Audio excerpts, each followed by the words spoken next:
25. The numbers are 17, 25, 37, 44, 20, 32. Thanks for playing the Pennsylvania Lottery. Benefits older Pennsylvanians every day.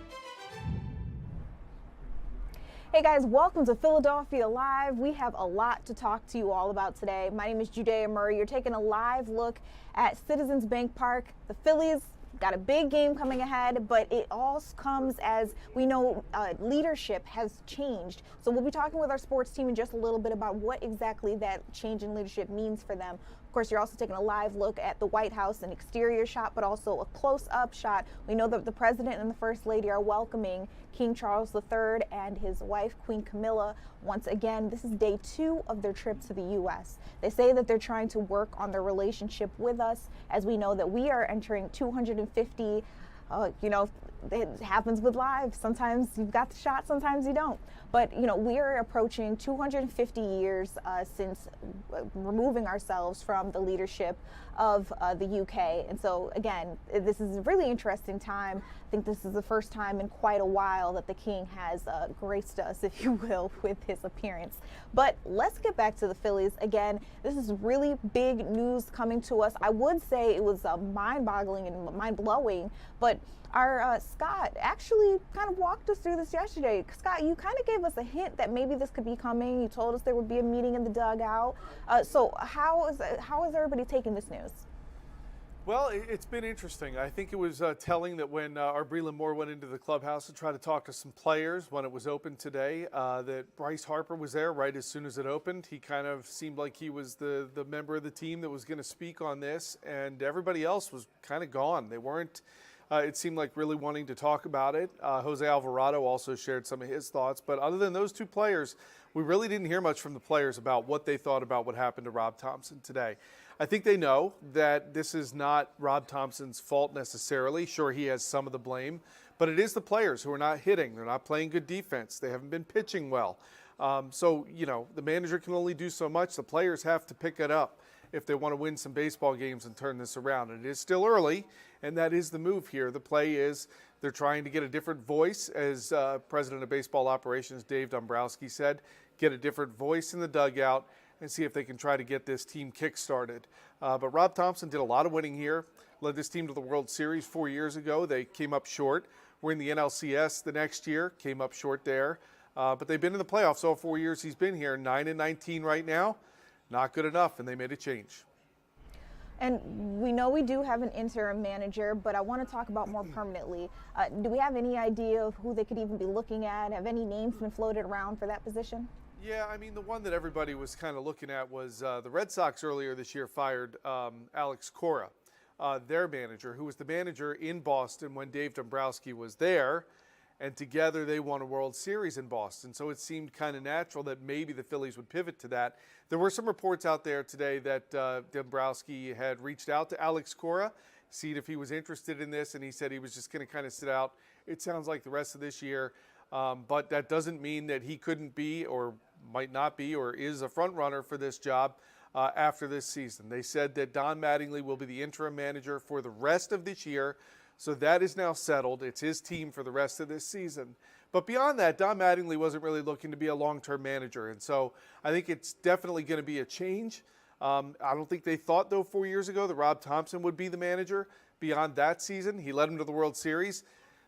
They really had no other option but to make him the manager. Clearly, he was ready to do the job. But that has now changed after 4 years, and we'll see what happens now with the Phillies being led by Don Mattingly right now. After 2 innings, it is a scoreless game against the Giants. We're already 2 innings in? 2 innings in, yeah. Well, you don't get any runs, the game can kind of move fast. Okay. All right. Well, thank you for keeping us abreast. And you did mention a couple of interviews, some press conferences that I want to let our audience listen to a little later. You mentioned Dombrowski. He spoke, of course. Also, we're going to hear from Don Mattingly. And one of the first questions they asked him is, why'd you say yes? So we'll hear all about that a little later on. Scott, I'm going to let you go. Of course, though, you guys, our audience, we are going to keep our eyes on what's happening with the Phillies. I realized we were already that far into the game, though. And while we're talking about hearing from, management or new management, if you will, we'll also hear from a player.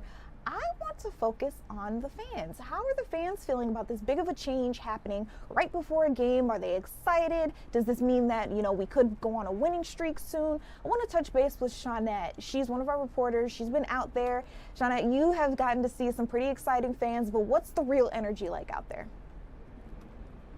Well, earlier today, somebody asked us, were we here for a funeral? So that's how they viewed this breaking news that happened earlier today, the shakeup within the Phillies. So you can see we're outside the ballpark right now as fans are continuing to go in. We were talking to fans, Judea, who were out tailgating earlier today, and also just ahead of going into the game. And almost all of them said, listen, first of all, we're going to continue to support the team. We're going to continue to go to games, and we're going to continue to hope they win.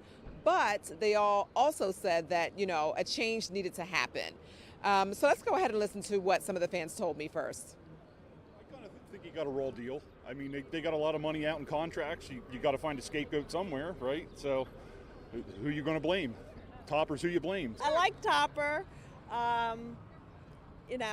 Hopefully a little change will be good, but, we'll see. This coming? Yes. I saw something coming. Something had to happen. I agree. They were just playing, Yeah. They're just not playing well, and they had to shake things up. And hopefully this will be something good. But we'll see. It's the same 9 guys going out on the field, so. We definitely need to change the pace after losing 10 in a row. It sucks that we got to get rid of him, but at the end of the day, they need to switch up something because we were going out sad so far this season. All right, so you can hear that most people, again, think that something had to change. Not everyone agrees, though, that this is the only thing that needs to change, as you heard in some of the sound bites. And also, Judea, I mean, as we talk about Rob Thompson, people, I don't want to say people will forget, but people will forget. Under his leadership, we did get to several postseasons. We did have our time on the stage for the World Series. Didn't win, but we got there. So there were plenty of good things that happened. And so I think that's, some people forget that, but then on the other hand, some people feel like that's why, he's not the only change that needs to be made. I will tell you that this news was upsetting to me personally today because I'm booked and busy still trying to keep up with the Flyers. I can't crash course on too many sports things. I mean, this is just way too much for me, right? I'm like, okay, I'm in. I got this down. We know what the Flyers are doing, meaning I know. And then all of a sudden today, this happens. And I'm like, so now what are we doing here? We needed to be focused on that, and then this happens. And, people always say, our assistant news director, Marianne Vaughn, also always says, there's a lot of baseball that still has to be played. And I was repeating that line to fans today, getting back to the Phillies, and the fans were saying, we couldn't keep going in this direction, though. So I'm just trying to keep up. I need no more breaking sports news. I don't have enough space in here to retain it all. You think you're trying to keep up? Miss Ma'am, I'm still trying to learn the players. I'm trying to learn management, and now they're switching things up, and everything in my brain just has to get rewired. Yeah, so, but this is what it is for today. I've got barely still orange nail polish on, and I'm in my Phillies jacket today. So we got a lot going on in the world of sports. But the focus here tonight, again, back to the Phillies as fans were going in, is that, because my question also was, I was wondering, is this going to really, weigh on the players tonight? This thing has blown up, and, they have a game that they're playing right now. So hopefully it doesn't, and we can get back, with a win on the board. Yeah, that is a great question. We are going to get to hear from one of those players, Jose Alvarez, a little later on. He spoke about this big change, but I can only imagine how the rest of them feel out there. It's new, it's different, and it happened literally just this morning. So I appreciate you giving us the fan side of things. Scott will continue and Breland will continue to give us, the team side of things and whatnot. We're also going to keep our eyes on that score because clearly that is what the bottom line is here. So again, I appreciate you joining in for us. All right, Judea, don't forget, we got to keep up with the Phillies, the Flyers, and the Sixers are playing tonight. There's way too much going on. My mind is like... Yeah, exhale for me. During the break, I'm just going to try to keep my tally going. Lord, it's going to be a rough night. All right. All right, see ya. Okay, I want to remind you guys that this is a live interactive chat. We are on TikTok right now. We're also on Facebook, YouTube. You might be joining us on the Fox Local app. And speaking of that app, a little earlier on today, if you are Team iPhone, you probably saw that your weather app was down. I thought it was just me. Like, I thought that it was, yeah, I definitely thought that something was going on with my phone. I was trying to figure out what's the weather like here in Philadelphia. And my fault for checking the iPhone Apple weather app. I should have been checking the Fox weather app or even Fox Local. That's always dependable. But Apple did put out a statement. They acknowledged that they were having some difficulty and an outage. It was an active outage around 2 or so today. That's when they put out that statement, and they were just hoping that people would literally weather through the storm with them. It does seem like the app is back up, but if you want something more reliable, if you want to know what's going on around you, and it's not just Philly weather, you can get weather from anywhere you might be watching us from. The Fox Local app is great, but also the Fox Weather app. It is free, it is accurate, and this is not an ad. But on that note, I want to turn things over to our meteorologist, Scott Williams. It's been a minute since I've seen him. Okay, actually, it's going to be a little longer until I get to see him. Let's take a look real quick at the White House. Because earlier I saw that they had brought out the red carpet once again for King Charles III. Later on, we'll be talking a little bit more about what this meeting that was going on between the president and the king is supposed to signify for the relationship between the U.S. and between the UK. This is very interesting as we are approaching our 250th birthday, which of course means 250 years since we were under Britain's control. It also marks, a significant milestone as we go through this war, this conflict with Iran. Obviously a lot of countries are not trying to pick sides, but it is nice for the U.S. to know who our allies are, who's still willing to come over into our country and have conversations with the president. And then, of course, it's very interesting timing because that White House Correspondents' Dinner shooting, where we know a young man is he's in custody right now. On Thursday, he's supposed to be making another court appearance. I'm not exactly sure what they'll be talking about at that detention hearing, but we will be able to touch base pretty soon with a Fox News reporter who has more information on what's going on and what the latest development is with that particular story. But again, I do want to let you know that the king is here in Washington, D.C. This is only day 2. I believe he said that he would be here for 4 days. And interestingly enough, he actually addressed Congress today, which was a historic move. I'll let you listen in a little later on to more of what he had to say when he talked to our congressmen and women. But it is about that time where I can turn things on over to our meteorologist. Scott, I was just telling the people it's been a minute since I have seen you. I've been on vacation. I'm not sure if you have been as well, but it is great to see you. What's going on up in the skies? Yeah, good to see you as well. Welcome back. You were missed, and the weather, it's still been doing, the up and down, Judea, over the past couple of weeks. I mean, we've had record high temperatures. We've had frost and freeze concerns, and as we move toward the end of April into May, there may be a few May surprises in the offing as well, but temperatures for today, we're only in the 60s below average. We should be in the upper 60s for this time of year. We maxed out in Philadelphia at 64 degrees, Reading at 62. Temperatures for Trenton at 62 degrees and Allentown at 60. Those temperatures holding pretty steady right now in the low 60s. We do have mostly cloudy skies out there, but dry conditions for tonight. Now, tomorrow afternoon and evening, it will be a different story as we are watching some rainfall that will be approaching, but looking at ultimate Doppler, you can see dry conditions. There were a few sprinkles to the north of us earlier today, but we have mostly cloudy skies, those winds more out of the south and southwest. Temperatures for tonight will be bottoming out in the mid to upper 40s to low 50s for Philadelphia. That's about average for this time of year. Now, as far as that rainfall, you can see tomorrow things ramp up. lingering clouds into Thursday with early morning showers, but then dry conditions for Friday. And right now the weekend looks dry, just a slight chance maybe on Saturday as we'll be watching something close to the coast. Now here's the culprit of the storm system for tomorrow. It's off to the west of us, a cold front. Severe weather through the mid-south into places like Memphis as well as Arkansas and into Texas.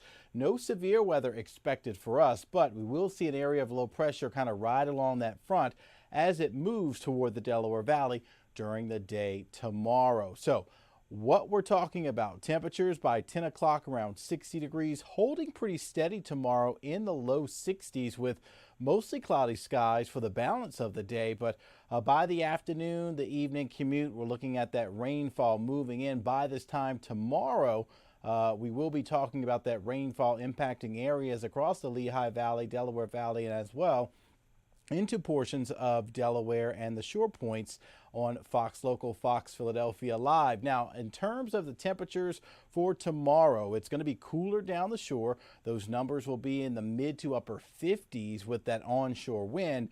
You move a little farther inland, we're still below average by about 5 degrees or so, low to mid 60s with increasing clouds. And once again, the timing of that rainfall, here's 2 o'clock. You can see toward the Poconos, Berks County into Lancaster County, Chester County, looking at some of that rainfall starting to move in as we go hour by hour by 3, 4 o'clock, moving toward the Philadelphia area, immediate suburbs. So kind of wet for your Wednesday evening and afternoon commute. Here's 7 o'clock for tomorrow. Look at the orange, look at the red. That's the intensity. So some pretty heavy rainfall is expected. Philadelphia points south and west by this time frame for tomorrow. We need the rainfall because most of the area in a moderate drought. We even have some severe drought conditions for areas north and west. Now, as we get toward 9, 10 o'clock for tomorrow, the heaviest axis of moisture will be moving into sections of Delaware as well as parts of South Jersey, moving down the shore. And then as we get toward the overnight time frame, most of the heavy rainfall starts to move out. Latest computer models showing about a ½ an inch, maybe some models as high as 3/4 of an inch. So still some beneficial rainfall across the Delaware Valley. We'll kind of take what we can get. So the forecast for your Wednesday, increasing clouds, those afternoon and evening showers, high temperatures topping out around 64 degrees. Then Thursday, clearing skies. Most of the rain will end by daybreak, 67 degrees for the high temperature. And then it's going to be May. We're talking about Friday, already the month of May kicking off. It seems like April just flew by. Mid-60s. Saturday, kind of cloudy, breezy, watching something that could get close to the coast, but most of the models keeping it out to sea, but still cool conditions for this first weekend of May. Lots of events taking place, spring festivals, Rittenhouse Spring Festival, South Street has a festival taking place this weekend. So kind of jackets and hoodies if you're going to be out and about this upcoming weekend. Then next week, those temperatures turning milder, back into the low 70s likely by Tuesday of next week. Now, as we get toward the end of the month and early May, the average high temperature goes up to 70 degrees. We're still talking about that roller coaster ride. And we typically say don't plant anything that's sensitive, tender until after Mother's Day. I think that's going to hold true because once again, I think there might be a May surprise in terms of some temperatures, maybe some overnight lows that could bring another frost across the area. And we saw that story earlier, of course, from Shayna Ferreira talking a little bit about the loss in the cherry crops for some of the farmers out there from that last freeze that we had where temperatures dipped into the 20s. Yeah, absolutely. And I'm actually really glad that you brought that one up. If you guys aren't familiar with that story that she was on earlier, again, as you mentioned, this farmer lost a significant amount of his crop. And, you know, that is the way that they make their living, the way they put on food on the table for their families. So on our website, we do have a GoFundMe, a link posted just in case you would like to read a little bit more, watch a little bit more of their story, and maybe make a donation if that's on your heart. Now, Scott, oh, look, we got it up for you guys. Perfect, right there. That's the GoFundMe if you guys are interested. Wow, and they've already raised over $10,000. Oh yeah, getting close. I see that. But Yeah. look at that. Look at the damage there on those buds. So those are the Yeah. cherry blossoms. So what happens is once those temperatures dip below freezing for consecutive hours, which in this case it was over 6 hours where we had those temperatures that were critical and caused harm. So you can kind of see how they browned, they blackened. So those will not bloom, and because they won't bloom, they can't be pollinated and they won't produce any fruit, so no cherries. And while we're taking a look at it, thank you for walking us through what we were looking at there too.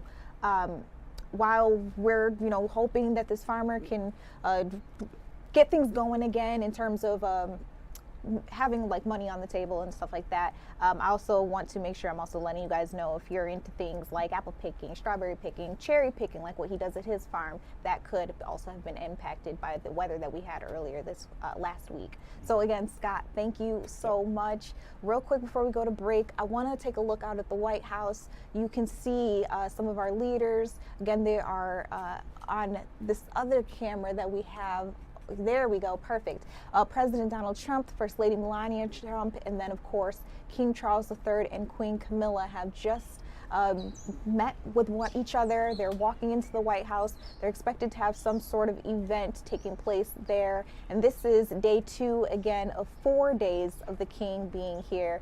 A big move between the UK and the US as they try to repair their relationship and move forward with unity. So I just wanted to take a live look out there as that was happening for you all.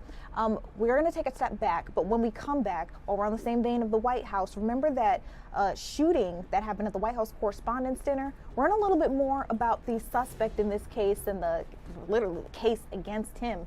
We'll have more on that with our Fox News reporter when we come back.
Welcome back to Philadelphia Live, you guys. Big news. More charges could be possible for the man accused of entering the White House Correspondents' Dinner, rushing past security, and opening fire. I want to turn things over to Sarah Allegre. She's one of our reporters from Fox News. You've been keeping up with this case. We know that he could potentially be back in court on Thursday. What have you been learning?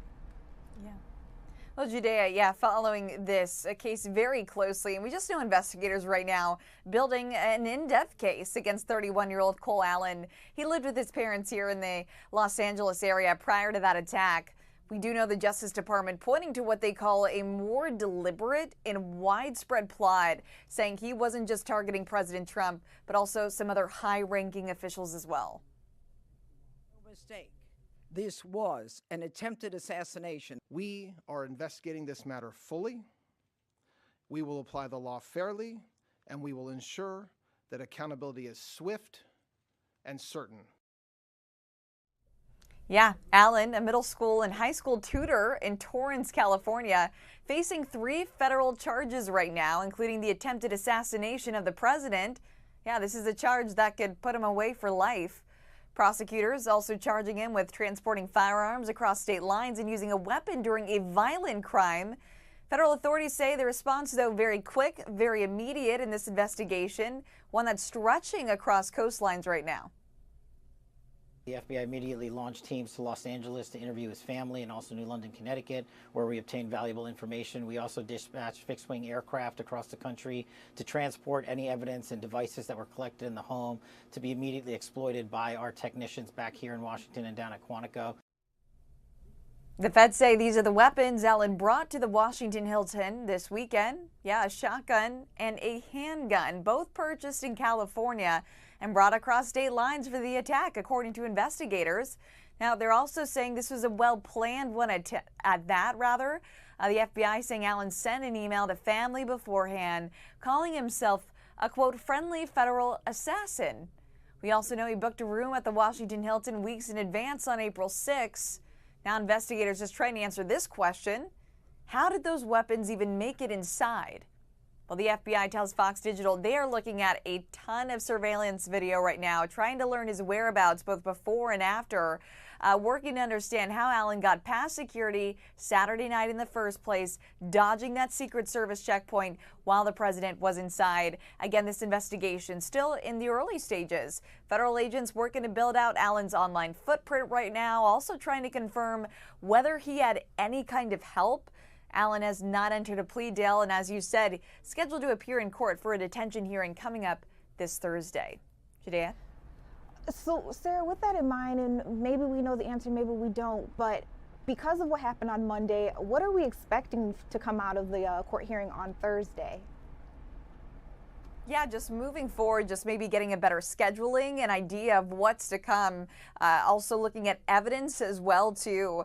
But I think right now the main focus, when you're looking at it in a mass lens, is security. This has been the topic. This has been the focus right now, and definitely under a microscope, rather. We know the White House Chief of Staff meeting with Secret Service leaders, top leaders this week, along with the Department of Homeland Security, trying to assess what went wrong and what they can improve for the future. We're looking at the president's safety here, along with members of his cabinet. It, of course, brings topics of succession as well. We know reporters asked Caroline Leavitt on Monday whether or not we're going to have events in the future with the president and the vice president in attendance together. She said, good question, and that's definitely something they're taking into consideration. So it's interesting to see the conversation coming out of the news that happened in D.C. Saturday night. There are a lot of things that are coming out that I think as the average American, just from the outside looking in, you're kind of surprised to hear about. So, for example, a question like that of should the president and the vice president be in the same room in like high stakes events like this, and that being maybe potentially the first time Caroline's heard something like that. For me, having been to one of these dinners before, and I thought security was super duper tough, but then to hear it's possible that if you were a guest at the hotel, maybe you have a different kind of free reign than maybe just someone coming in off the street. Just stuff that I wouldn't think about, but I'm also shocked that other people may have not thought about. And that's just me speculating. I don't know that this hasn't been covered by the Secret Service before. But Sarah, I appreciate you breaking down this case for us. We're going to keep our eyes on the situation. I'm going to let you go because I know you have to get with some of our other stations, bringing them more information and updates on this as well. But I want to let you guys know that hearing that she was talking about, I believe it's going to take place 11 a.m. on Thursday, which means that's the perfect opportunity for you to join us at noon with one of our hosts, Jen Frederick. She hosts the Philadelphia Live noon to 2. So I'm sure she's going to have a recap, maybe even that hearing may still be going on and she'll be able to bring some kind of perspective. But Thursday is going to be the day that you want to make sure that you are either watching the Fox Local app or streaming with us on one of our social media platforms. With that being said, we're going to take a quick step back. When we come back, I want to talk to you about redistricting. That term in gerrymandering has been thrown around in the media a lot. We'll talk about what it all means and how certain states are trying to weather the storm as it pertains to the election. We'll be right back.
Welcome back to Philadelphia Live. If you guys read a lot of news, and you've probably seen this in the headlines quite a bit, the terms gerrymandering, redistricting, and it, just in case this is the first time you're hearing stuff like that, it determines how states, how areas are split up in terms of voters, in terms of political party. And so just a week ago, we know voters in Virginia, they actually approved a new congressional map, that redistricting that I'm talking to you all about. And it could help more Democrats in their area. It could help when it comes to the midterm elections for Democrats. Now the attention shifts to Florida. And that's where we're going to meet Amy, one of our reporters from Fox News. She's live for us from Orlando. We heard what was going on in Virginia, but Amy, give us the perspective from Florida.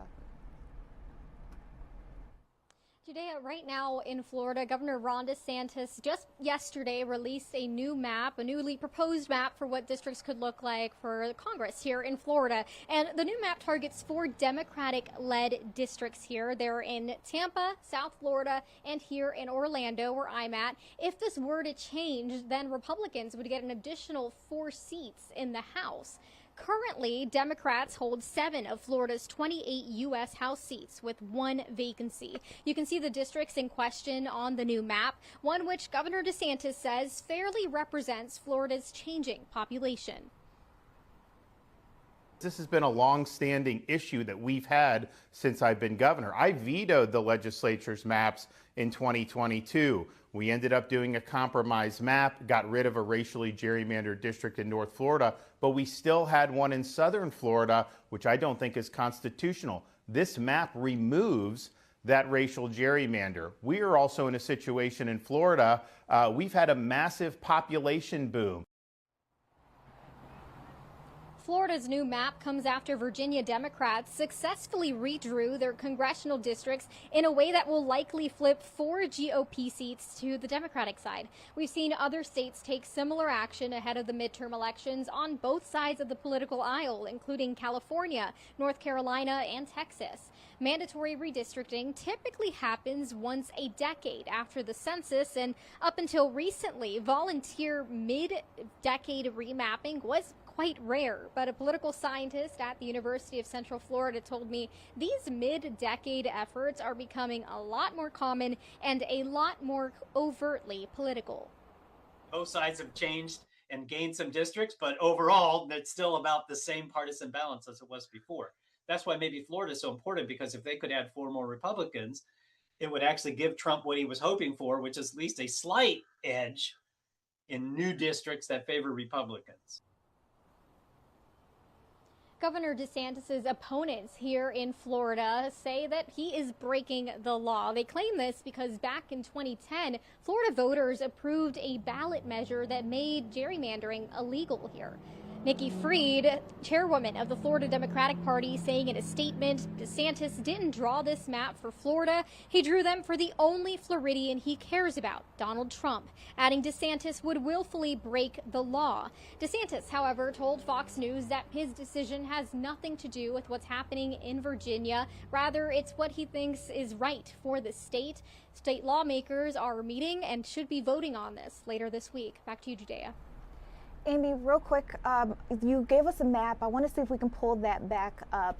Because we were talking about what kind of areas would be affected if this proposed map, I guess, goes into place. Okay, we're taking a look at it now. I'm not that familiar with the Florida area, so a lot of these places in the now section that are blue, that would be red, well, mostly red in the proposed section, what cities or towns are we talking about here? I wish I could see the map myself to kind of help you out, but from what I know, researching this story, I can't pinpoint it. That would be really cool. It's the areas in South Florida, so those are the ones you see down south, kind of near Miami area, and then here in Orlando, as well as Tampa.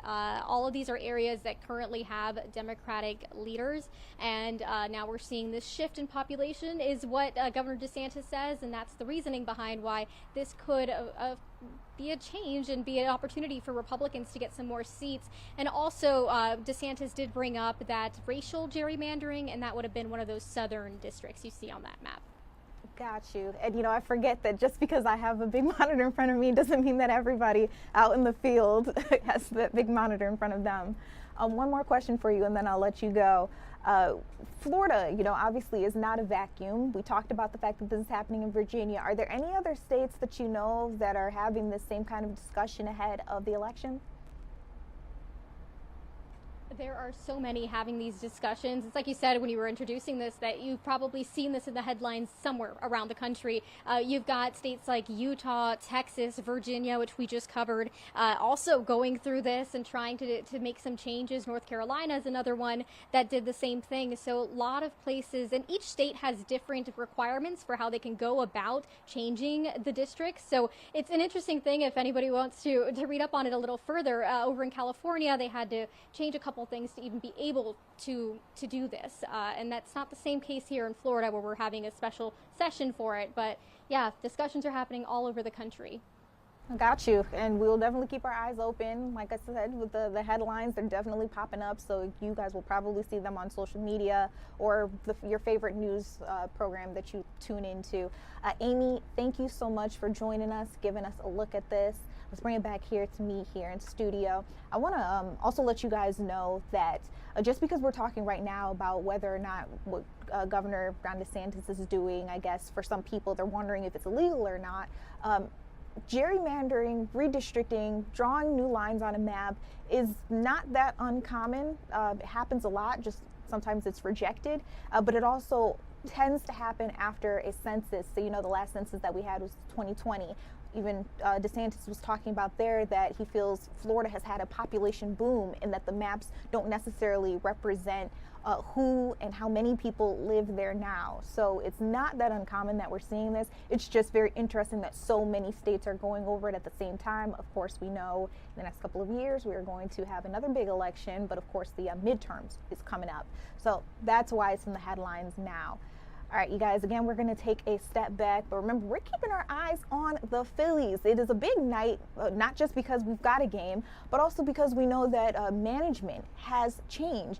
We're going to continue looking at how that change is affecting fans, affecting players, and hopefully affecting the score when we come back.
Welcome back to Philadelphia Live. You're taking a live look at Citizens Bank Park, where the Phillies are having a ball, literally.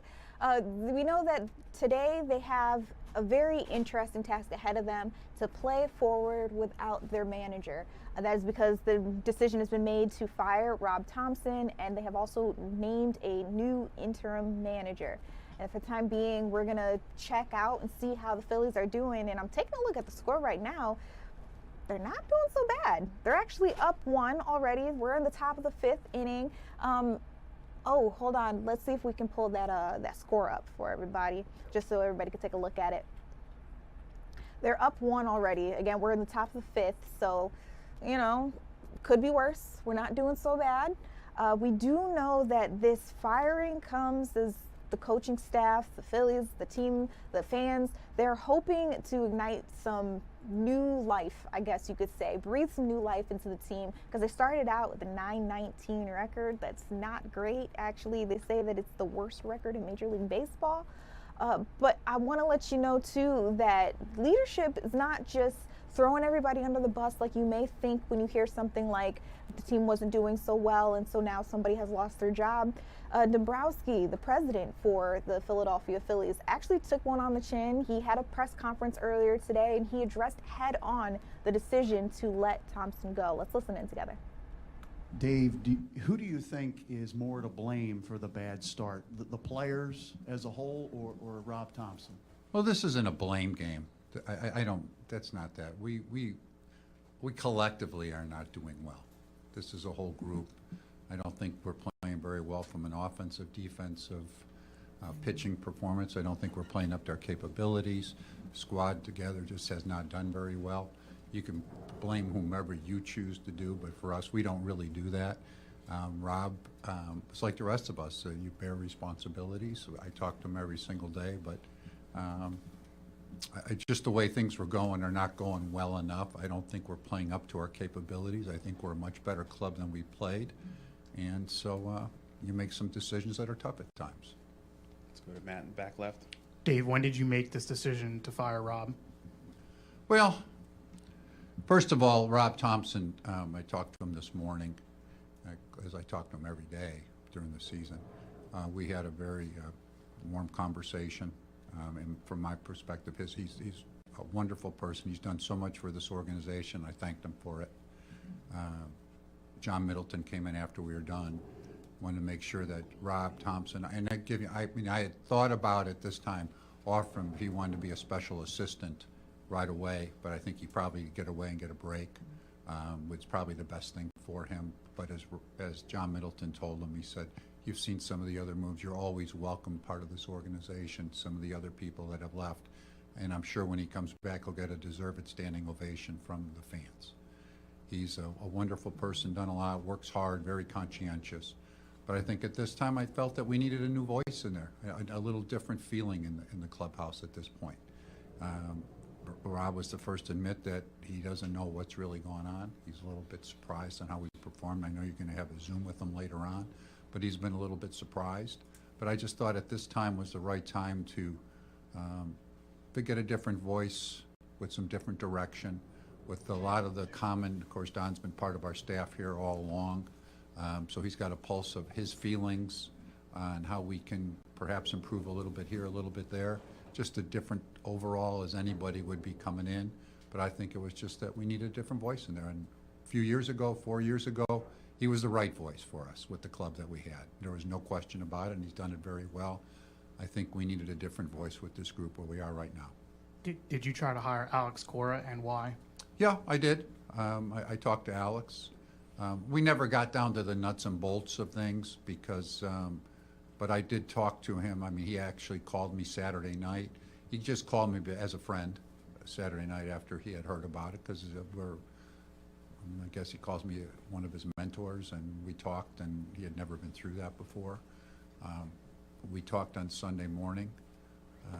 I think Alex Cora is one of the finest managers in the game of baseball. I say I've been fortunate enough to work with Hall of Fame managers like Tony La Russa and Jim Leland. Have been very fortunate in my career.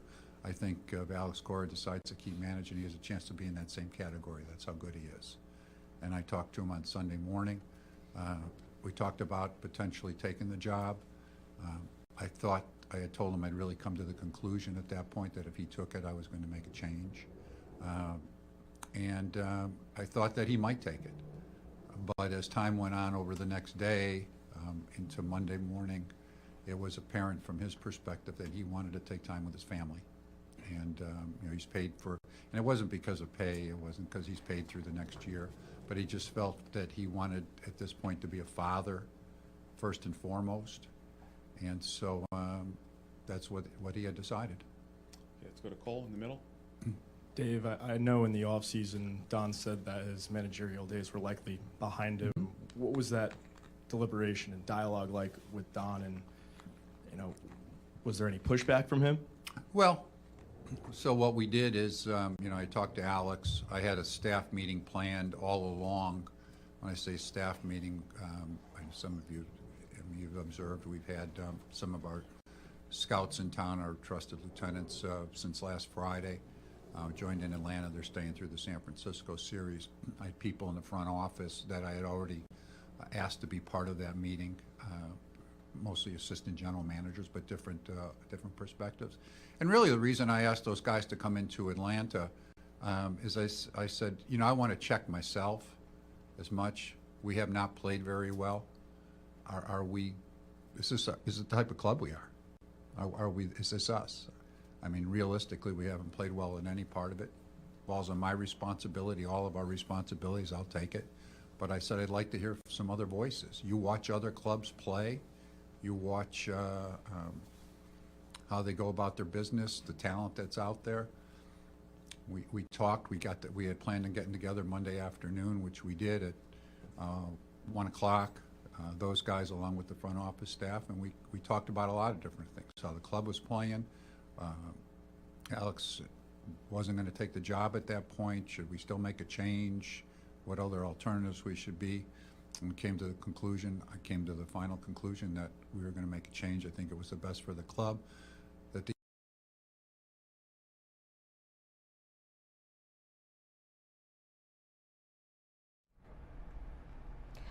Okay, there seems to be a little glitch that was happening with the rest of that press conference, but as you could hear there again, he did take full responsibility just as a team as a whole for how the Phillies have been performing, hoping that tonight is a little bit better.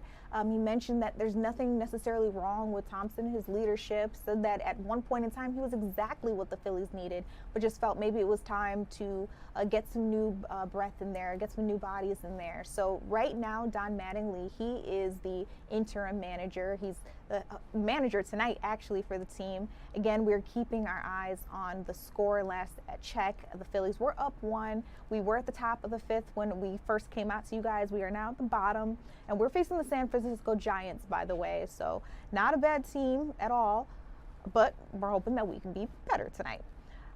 Later on, we're going to hear from a couple of other people who have some ties with the team, like maybe you know this name, Jose Alvarez.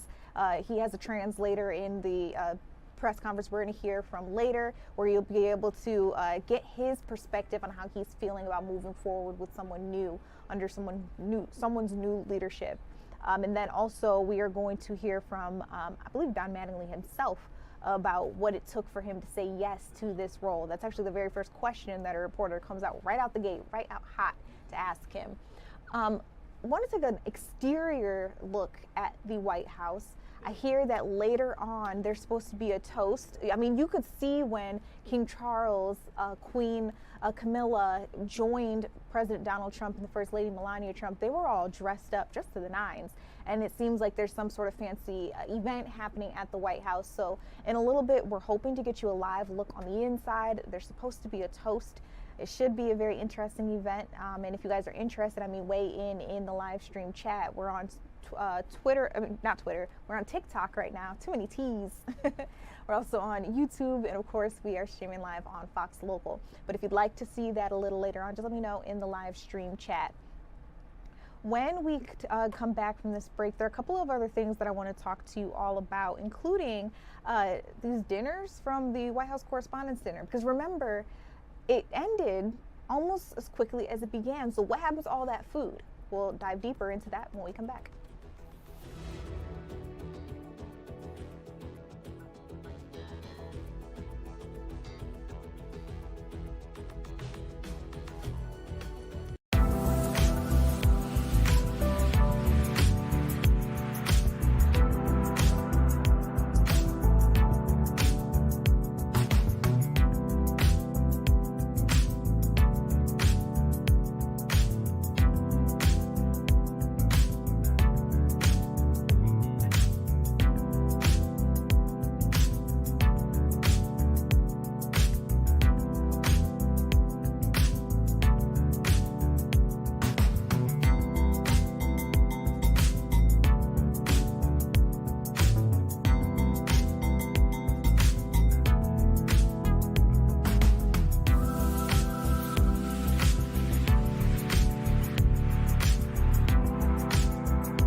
Welcome back to Philadelphia Live. I'm Judea Murray.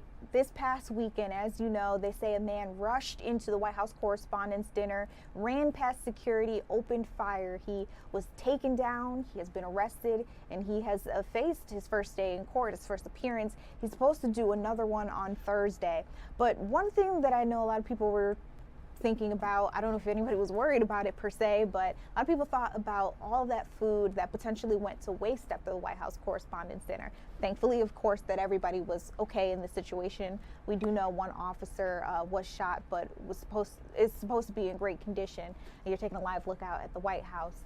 But again, with all these dinners, all these meals, we're talking about 2,600 meals that went untouched. According to Hilton, the hotel where this White House Correspondents' Dinner took place, they decided to donate those unserved meals to shelters out in Washington, D.C. These shelters serve women, they serve children.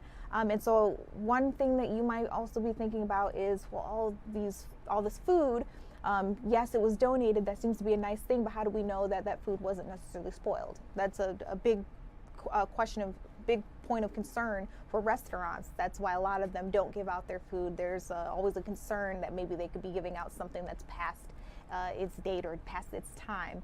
Well, according to the hotel, they said that they freeze-dried their steak and their lobsters, so they should be okay before they gave them out to those two shelters that, again, service children, but they also service women who have been abused. Leadership from the Hilton and also from the White House Correspondents Association, their president said in a statement on X that it was a huge thank you to the staff that worked through the night under the terrible circumstances. And we'll keep talking to you about that suspect, about the current charges he's facing. We know one of them, at least one, being that attempted assassination of the president. Very big deal there. If he is convicted of that, I believe he could be facing life in prison. So, you know, that's a big story that everybody's keeping their eyes on. I wanted to bring the food aspect to you all. I also wanted to correct myself because I heard over the break that when I was talking about one of the Phillies players, Jose Alvarado, I accidentally called him Jose Alvarez. And I knew his name, but I apologize, and I just want to make sure that I, acknowledge when I make a mistake in front of you guys. All right, so keep in mind, this is an interactive news conversation where you guys are able to interact with me on TikTok, on YouTube. A couple of you guys already are, so I just want to give a quick shout out to a couple of you. We've got Matt Little, Mike Bravo, Christine Horan, who actually asked why she wasn't hearing more about this particular shooter. So glad we were able to touch base on that, and of course we will continue to do so. And then we've got Tony68, Law, just a couple of people that I want to give shout outs in the live stream chat. All right, we're going to take another quick step back. When we come back, though, I want to talk to you about some hyper-local headlines, some of the biggest things happening in our area. You may have heard that somebody who may have been in custody of police escaped earlier this morning and eluded police for a couple of hours. We were talking to one of our reporters who touched base on this story from start to finish and what exactly came of this. You're taking a look at the video of that situation right here. We'll be right back.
Welcome back to Philadelphia Live. I'm Judea Murray. It was a wild, wild day out in West Philadelphia where we know a man somehow was able to escape from police, leading an hours-long manhunt for him. But there is some resolution to this story. I want to get right on out to our reporter, Jennifer Lee. Jen, you have been covering this story from top to finish. We got some wild video to show the people. What did you learn as you were covering this? Right, so we were actually back in that West Philadelphia neighborhood where this man was found, and we connected with one of the neighbors who was actually home at the time and started seeing and hearing all of that police commotion. Take a look at the cell phone video that she was able to capture of that intense takedown this afternoon. It was just after 1 p.m. It turns out police actually found the man inside a shed backyard of a multi-unit home right on the 3400 block of Bering Street. And you could see police officers climbing over that fence they had taken down. Some of the neighbors believe that police ended up using a taser as soon as that shed door was open. But police have not been able to confirm that to us. So let me take you through from the beginning. What we've been hearing from police is that this man allegedly showed up to Penn Presbyterian Hospital just before 4 in the morning with gunshot wounds. Whenever someone arrives by private vehicle in that condition, police are notified. That's just protocol.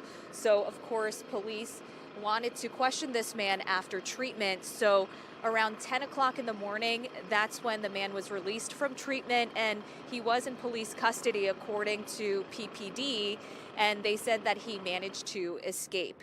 Now, the place where he was found, that was 3 hours after he had escaped police custody, and he was found just under a half-mile away on Bering Street from Penn Presbyterian Hospital. Of course, this was an intense showing of police activity, searching through neighborhoods, taking in tips from the community, which police say was critical to finding this man.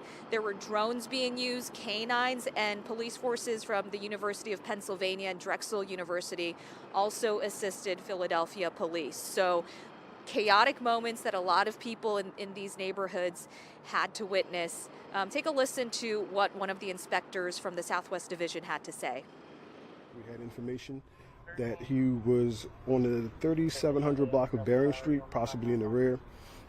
We had several units out here, as well as with Drexel Police Department and University of Penn, with our canine units, as well as our drone units. While we were searched door to door, basically, in the rear, someone spotted him and gave us information that he was in this area.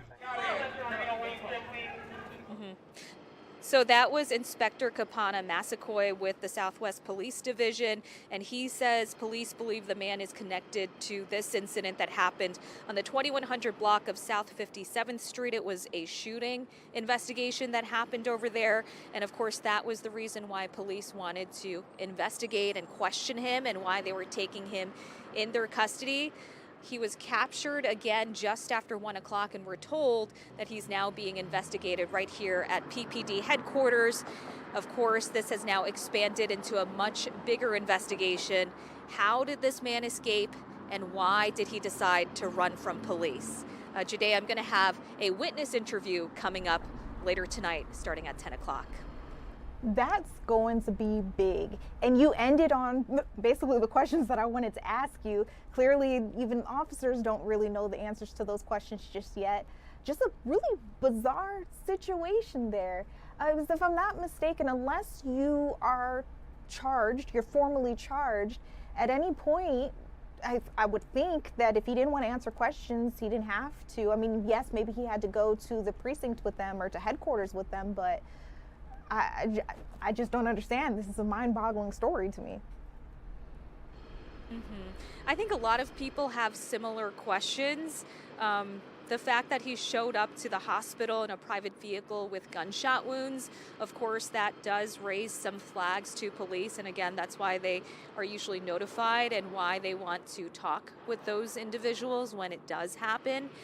Why he decided to run, I'm sure police are now asking him.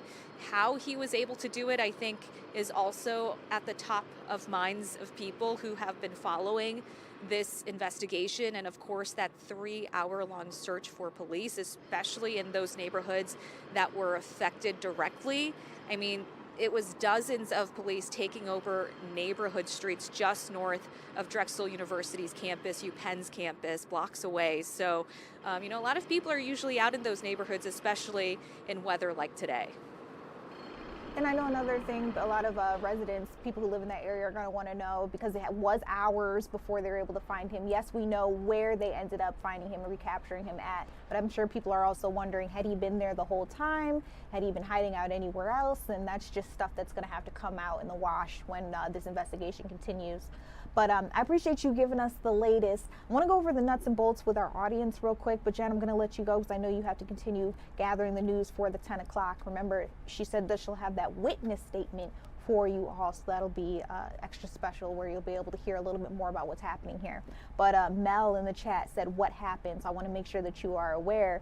We're going over this story where we know a man showed up to a hospital. If you're familiar with the Philadelphia area, this was Penn Presbyterian Medical Center. This is about 4 a.m. and they say that he showed up with gunshot wounds. He also came to the hospital in a private vehicle, so that means he wasn't taken there by an ambulance. They don't necessarily know the driver that dropped him off or whether he was the driver.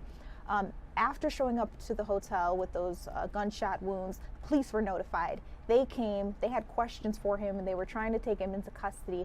At some point in time, I don't know whether it was after he had gotten into the car or whether he was still at the hospital. I don't know that part, but at some point they say that he escaped their custody, and he was missing for about 3 hours. Eventually they found him in a neighborhood in West Philadelphia. That's the video that you're taking a look at, pictures that someone who lives in the area was able to get and give to us here at Fox 29. So just a very peculiar situation. At this point in time, we don't know why he took off, whether he could face charges now, whether he was facing charges in the first place, or whether he was just wanted for questioning. But obviously, as Jennifer told us, this is definitely turning into a much bigger investigation than it probably was in the beginning. All right, you guys, we're keeping our eyes on the White House. We know that there is a special event happening. We saw a little while ago that the president was joined by King Charles III and his wife, and they are expected to have some sort of toasting. That's what I'm hearing. I don't exactly know what the event is about. I'm going to keep trying to do some research for you guys so that I know what we're getting into. But in the meantime, I do want to let you know, when we come back, we're going to hear from King Charles as he addressed Congress. It's the first time that this has happened in quite some time, so it was a historical moment. We'll have that when we come back.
Welcome back to Philadelphia Live. I'm Judea Murray. We are talking all things King Charles III right now as it pertains to his visit to the White House alongside his wife, Queen Camilla. They're visiting President Donald Trump and First Lady Melania Trump. And this is a very big deal for both countries, both the UK and the US, because they say that this is a moment where they can start to mend the relationship between the two, really strengthen it. And that's important, as we know that here in the US, we are facing that conflict with Iran.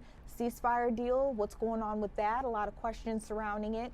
There were questions of whether the king would even make a visit to DC. I mean, there are a couple of things at play here. We know over the weekend there was that shooting at the White House Correspondents' Center, so there was concern about safety. And then, of course, as I mentioned there, we are in an ongoing conflict with Iran. You know, a lot of countries are not necessarily trying to take sides in this particular situation. But the king, the queen, they did decide to make their presence known. So right now, President Donald Trump is hosting his second state dinner of his second term. This is to honor King Charles III and his wife. Oh, wow, wait, no, let's listen to the pomp and circumstance.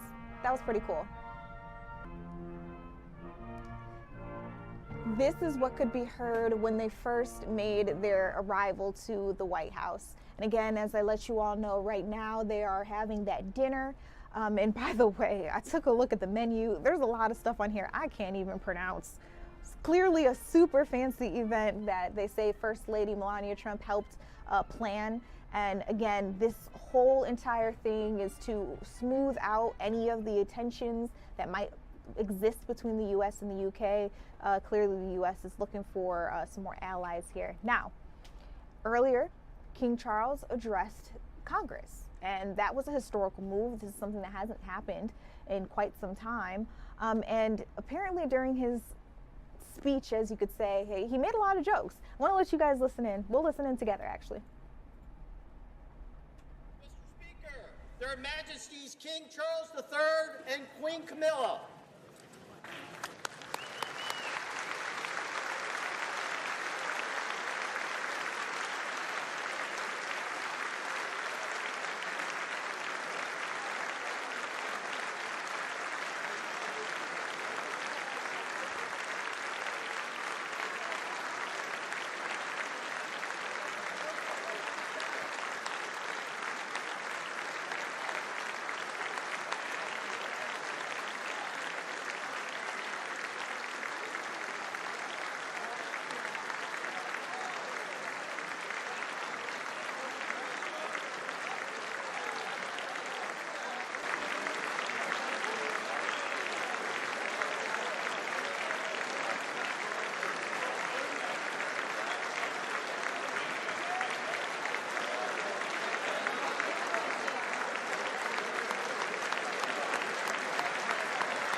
Members of Congress, I have the high privilege and distinct honor of presenting to you His Majesty Charles III.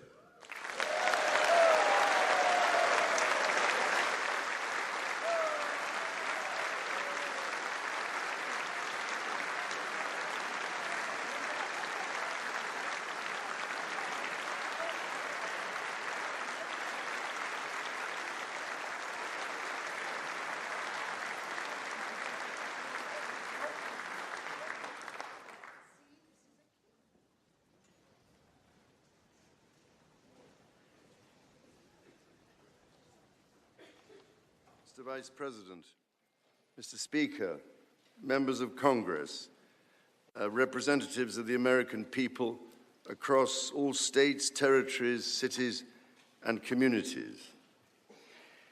I would like, if I may, to take this opportunity to express my particular gratitude to you all for the great honor of addressing this joint meeting of Congress, and on behalf of the Queen and myself, to thank the American people for welcoming us to the United States to mark this semi-quincentennial year of the Declaration of Independence. And for all of that time,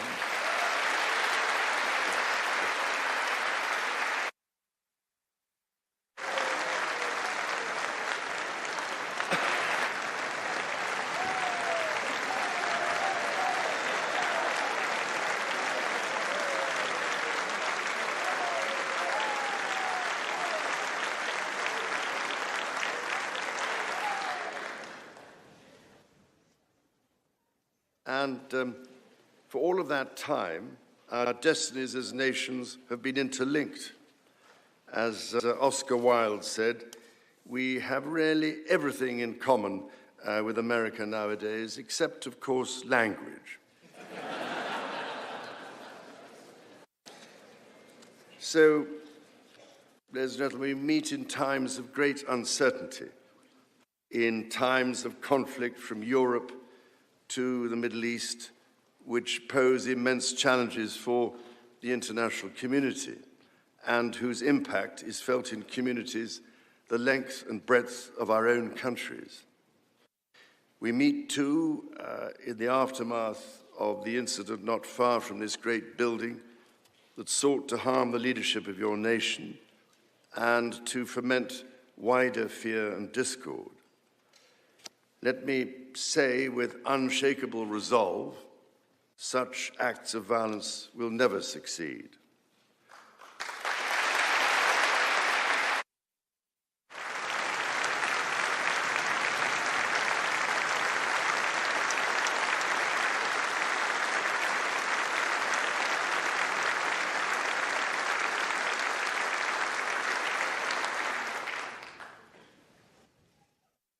Whatever our differences, whatever disagreements we may have, we stand united in our commitment to uphold democracy, to protect all our people from harm, and to salute the courage of those who daily risk their lives in the service of our countries. Standing here today, it is hard not to feel the weight of history on my shoulder, because the modern relationship between our two nations and our own peoples spans not merely 250 years, but over 4 centuries. It is extraordinary to think that I am the 19th in our line of sovereigns to study with daily attention the affairs of America. So I come here today with the highest respect for the United States Congress, this citadel of democracy created to represent the voice of all American people to advance sacred rights and freedoms.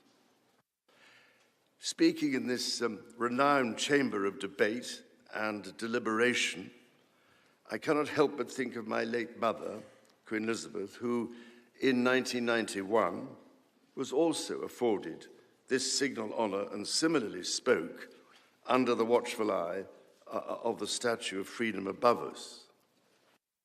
Today, I am here on this great occasion in the life of our nations to express the highest regard and friendship of the British people to the people of the United States.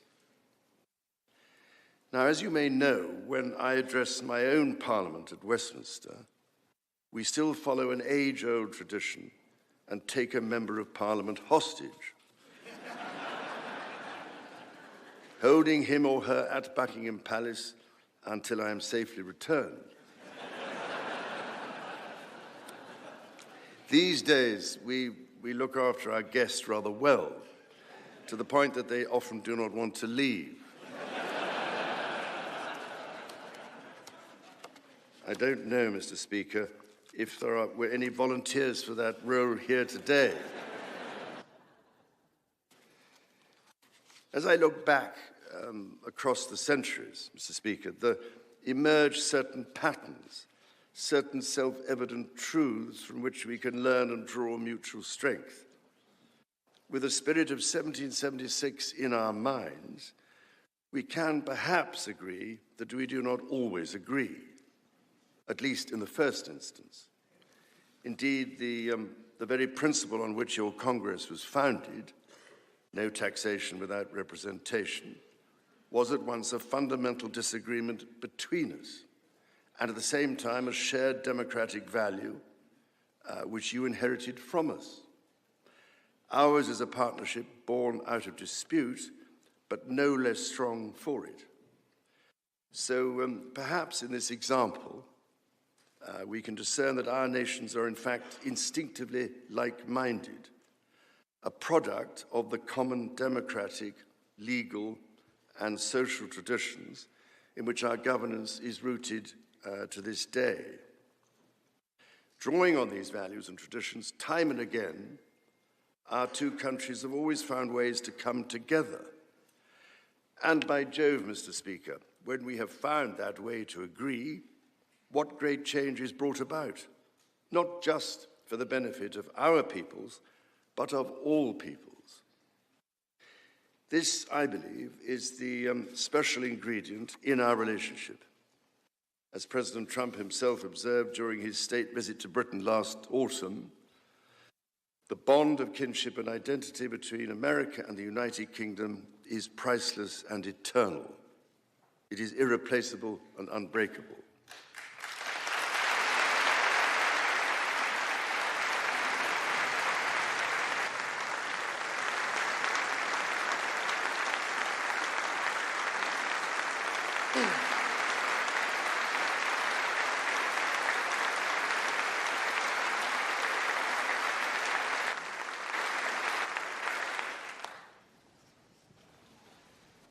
Mr. Speaker, this is by no means my first visit to Washington, D.C., the capital of this great republic. It is, in fact, my 20th visit to the United States and my first as King and head of the Commonwealth. This is a city which symbolizes a period in our shared history, or what Charles Dickens might have called a tale of two Georges.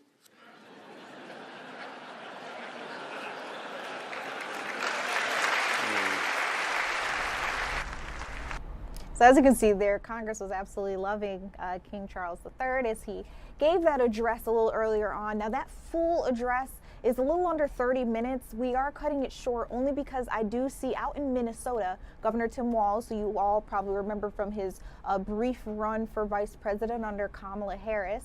He is giving his final State of the State address. Now, he has been in office 8 years. He ended his bid for his third term. As they're giving him an applause now, we're going to dip in, listen live, and see what he's talking about for his constituents. I'm proud that we've been able to significantly invest in schools and in housing, even as we cut taxes nearly every year. And thanks to the work we did last year, we maintained a fiscally responsible budget. But we've also made the largest investments in infrastructure that Minnesota has ever seen. Right now, well-paid union workers are busy rebuilding our roads and bridges, repairing our fire stations and water treatment plants, upgrading our veterans' homes and our fish hatcheries, and providing flood mitigation systems, as well as removing lead pipe from every single home across our state.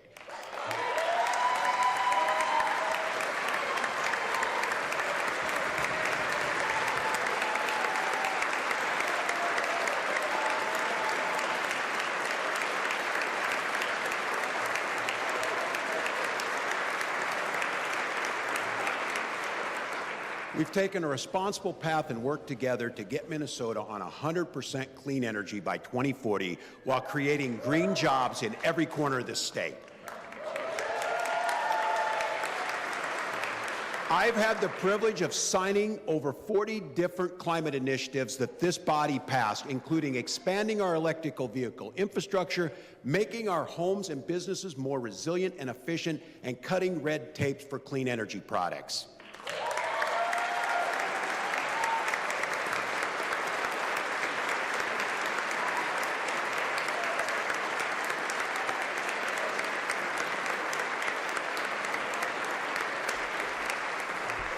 We've also taken nation-leading action on banning forever chemicals, which makes everyone healthier.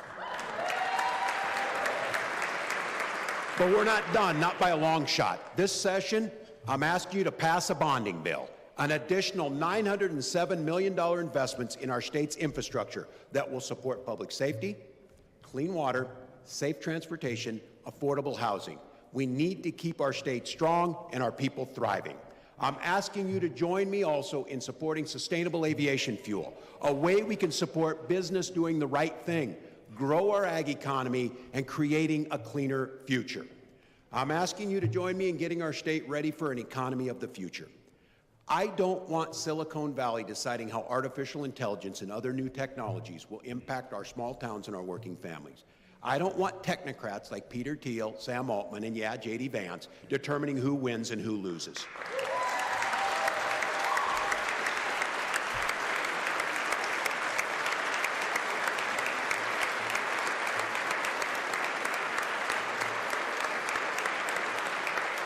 Look, nobody doubts the rise of AI is good news for tech companies who are making record profits.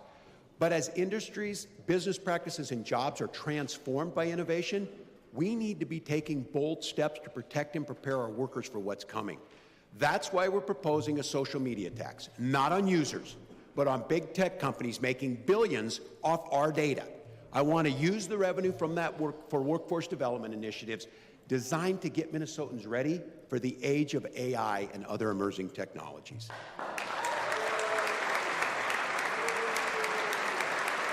Where's Senator Rex?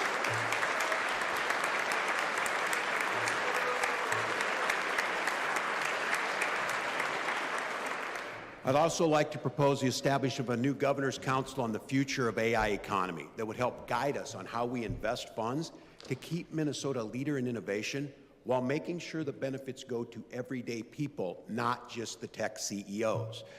Together, we've made one of the most economically secure, prosperous, and forward-thinking states in the nation. Just look at the rankings. Whether it's quality of life, transportation, healthcare, you'll find us at or near the top of every category. We aren't just the best place in America to raise a family, we're one of the best places to start a business, to find a job, and to retire with comfort and dignity. And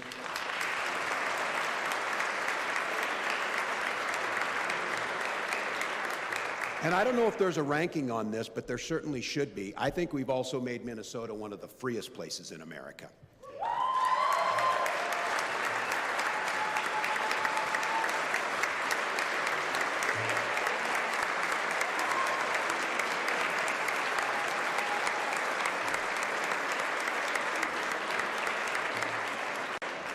Reproductive freedom is under attack in states across this country, but here in Minnesota, it is an ironclad right.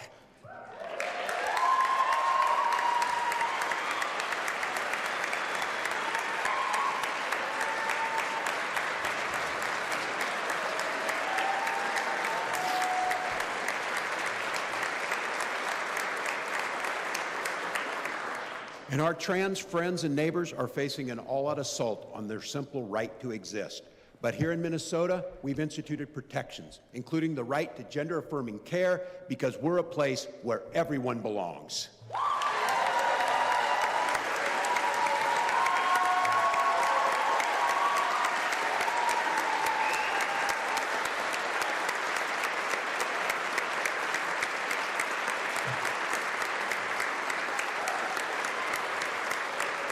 We've seen activists pushing an anti-LGBTQ ideology everywhere they can, but they hit a brick wall here in Minnesota, where we put a stop to conversion therapy and book bans that deny kids the right to free expression.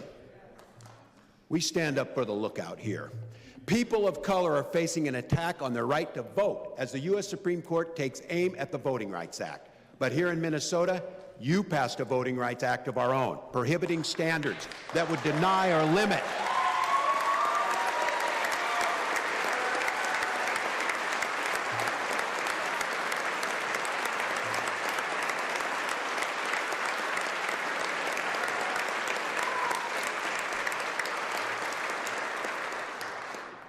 We will not deny our citizens the right to vote based on race, color, or language. And meanwhile, we protected everyone's right to participate in our democracy by making your right to vote easier. We've established automatic voter registration.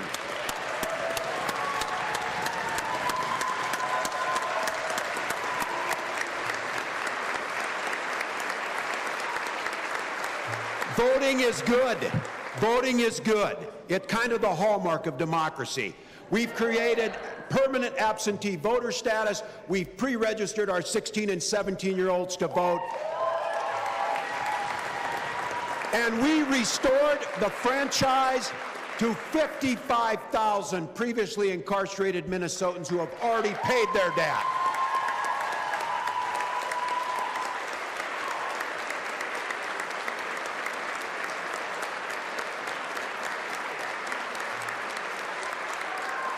We're not just a place where everyone's welcome. We're a place where everyone's voice counts for something. And look, as I said again, we are not your nanny state. That's why we legalized adult use cannabis and expunged nonviolent convictions.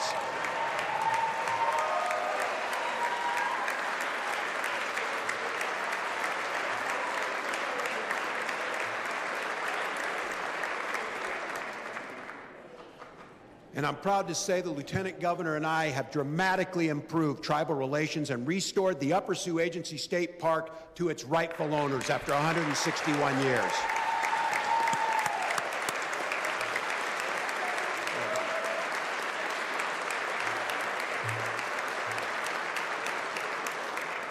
You've taken new actions to protect tenants' rights. We've expanded the freedom of our workers to balance career and family, ensuring paid sick days, banning non-compete agreements, and increasing protections for workers in Amazon warehouses, construction sites, hospitals, nursing homes, public schools.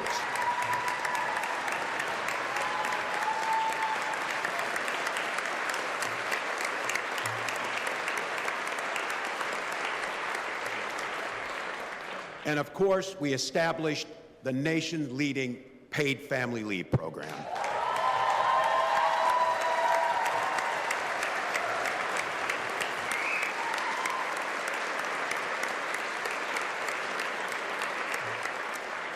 Since paid leave successfully launched on January 1st, we've approved more than 54,000 applications for people to take time off to bond with a new child, to take care of a family member, and to serve their community.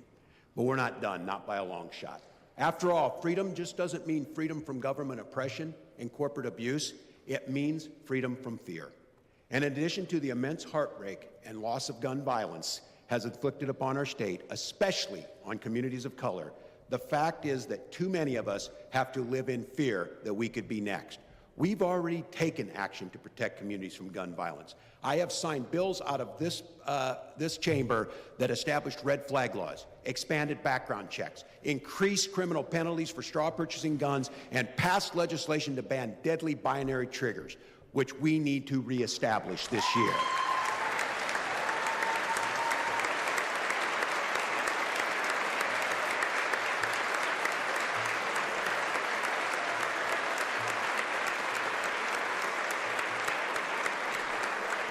And in December, I became the first governor in Minnesota history to take executive action focused specifically on gun violence prevention by creating the statewide Safety Council and directing our agencies to take new steps to protect Minnesotans across this state. This year, I want to build on those measures. Now, I know some of you might say we can't do more to stop gun violence, but you need to be more specific. What you really mean is you won't do more to stop gun violence.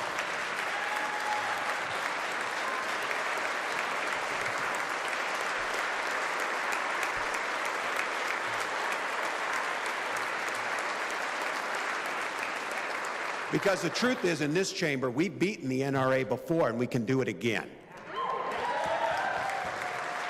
We're going to do it again because we have a responsibility to keep our communities safer. We can and must ban weapons of war and high-capacity magazines that have no place on our streets.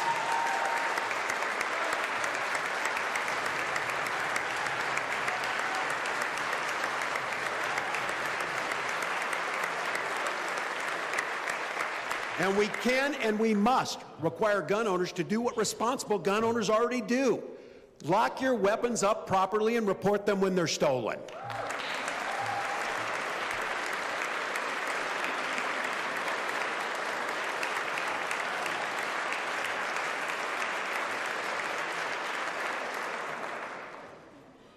And we must implement a firearm insurance requirement. If we're paying more because we have a dog and a trampoline, we can damn sure add weapons to that list. We must close the ghost gun loophole. We can and we must expand our tool belt to every single early intervention resource to our schools. We take public safety seriously. That's why we banned the use of handheld cell phones while driving. We've raised the age to purchase tobacco to 21, and we provided hundreds of millions of dollars to public safety institutions across the state to combat crime. We've increased funding for victims of crime, and we've transformed the prison system. We've taken on a broken, centralized problem that was in our state prison systems and consolidated around the ideas. We are breaking ground and creating a new State Patrol headquarters for those who serve us. Look,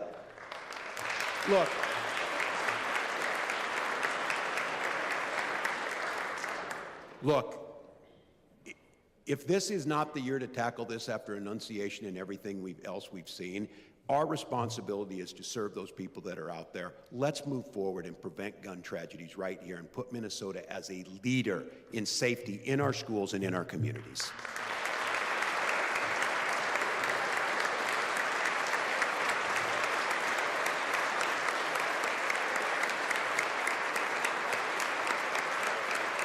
And look, Minnesota's consistently ranked as one of the best states to live in because we invest in programs that support children, support parents, support seniors, and support people with disabilities. But as we've seen in recent months and just today, the more generous your support system is, the more oversight you need to make sure people aren't taking unfair advantage. When I announced earlier this year that I wouldn't be running for a third term, there's your applause line.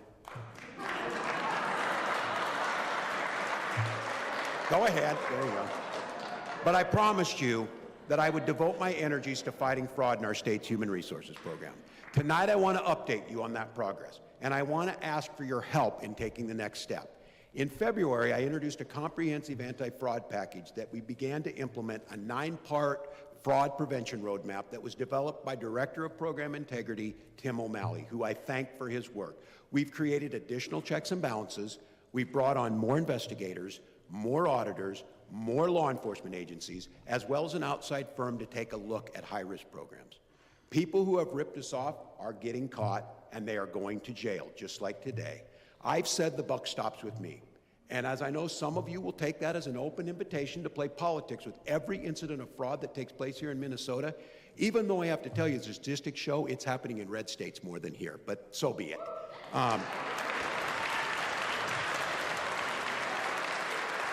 But taking responsibility doesn't mean just taking the blame. It means taking upon ourselves to fix the problem. And when it comes to the next step in fixing this problem, the legislature has a role to play. I proposed a package that strengthens detection, strengthens oversight, uses sophisticated analytics to identify suspicious activity more quickly, and expands our capacity to ensure these funds are properly spent and misused dollars are captured. This bill increases criminal penalties for defrauding taxpayers, and it establishes a centralized office to lead our statewide fraud prevention efforts. Meanwhile, I've rolled out a proposal to transform the entire human services system, a major structural overhaul of the way that's administrated of these programs for decades.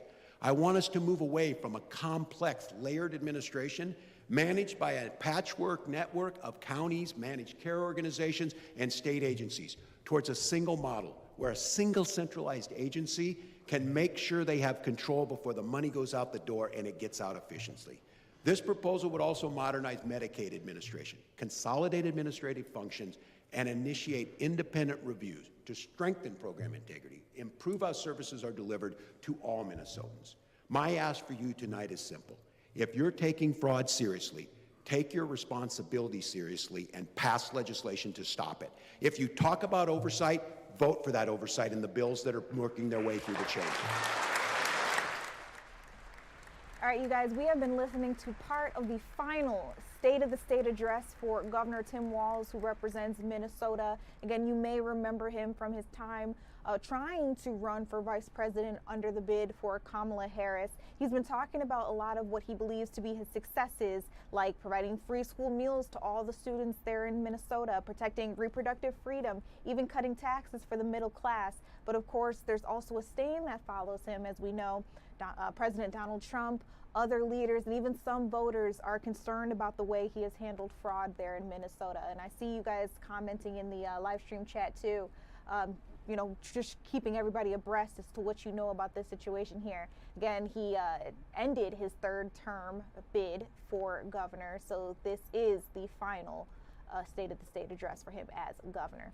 So that's happening there in Minnesota, but I want to take you now out to the White House. This is indoors, of course. Real quick, I just want to run through with you that King Charles III and his wife, Queen Camilla, are in the White House. They're expected to have this toast a little later on. It's supposed to be a special event. I see a podium in the background, so if someone does speak, we'll have that live for you as well here on Philadelphia Live. But of course, everybody is keeping their eyes on what's going on with the Phillies.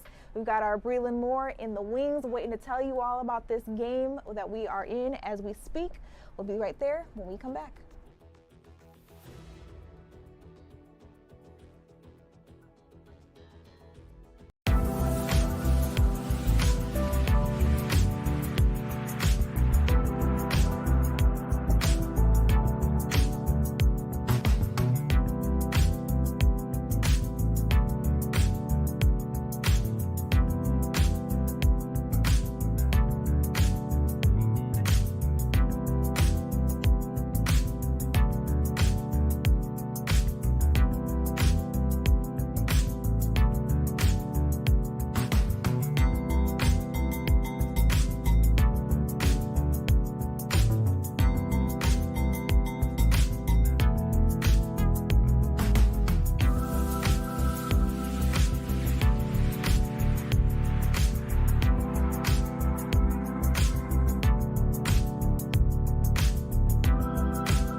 All right, welcome back to Philadelphia Live. I'm Judea Murray. All eyes are on the Phillies right now. Our Breland Moore from the sports team is joining us. Breland, it's an exciting night, but also a nerve-wracking one because we have some new leadership.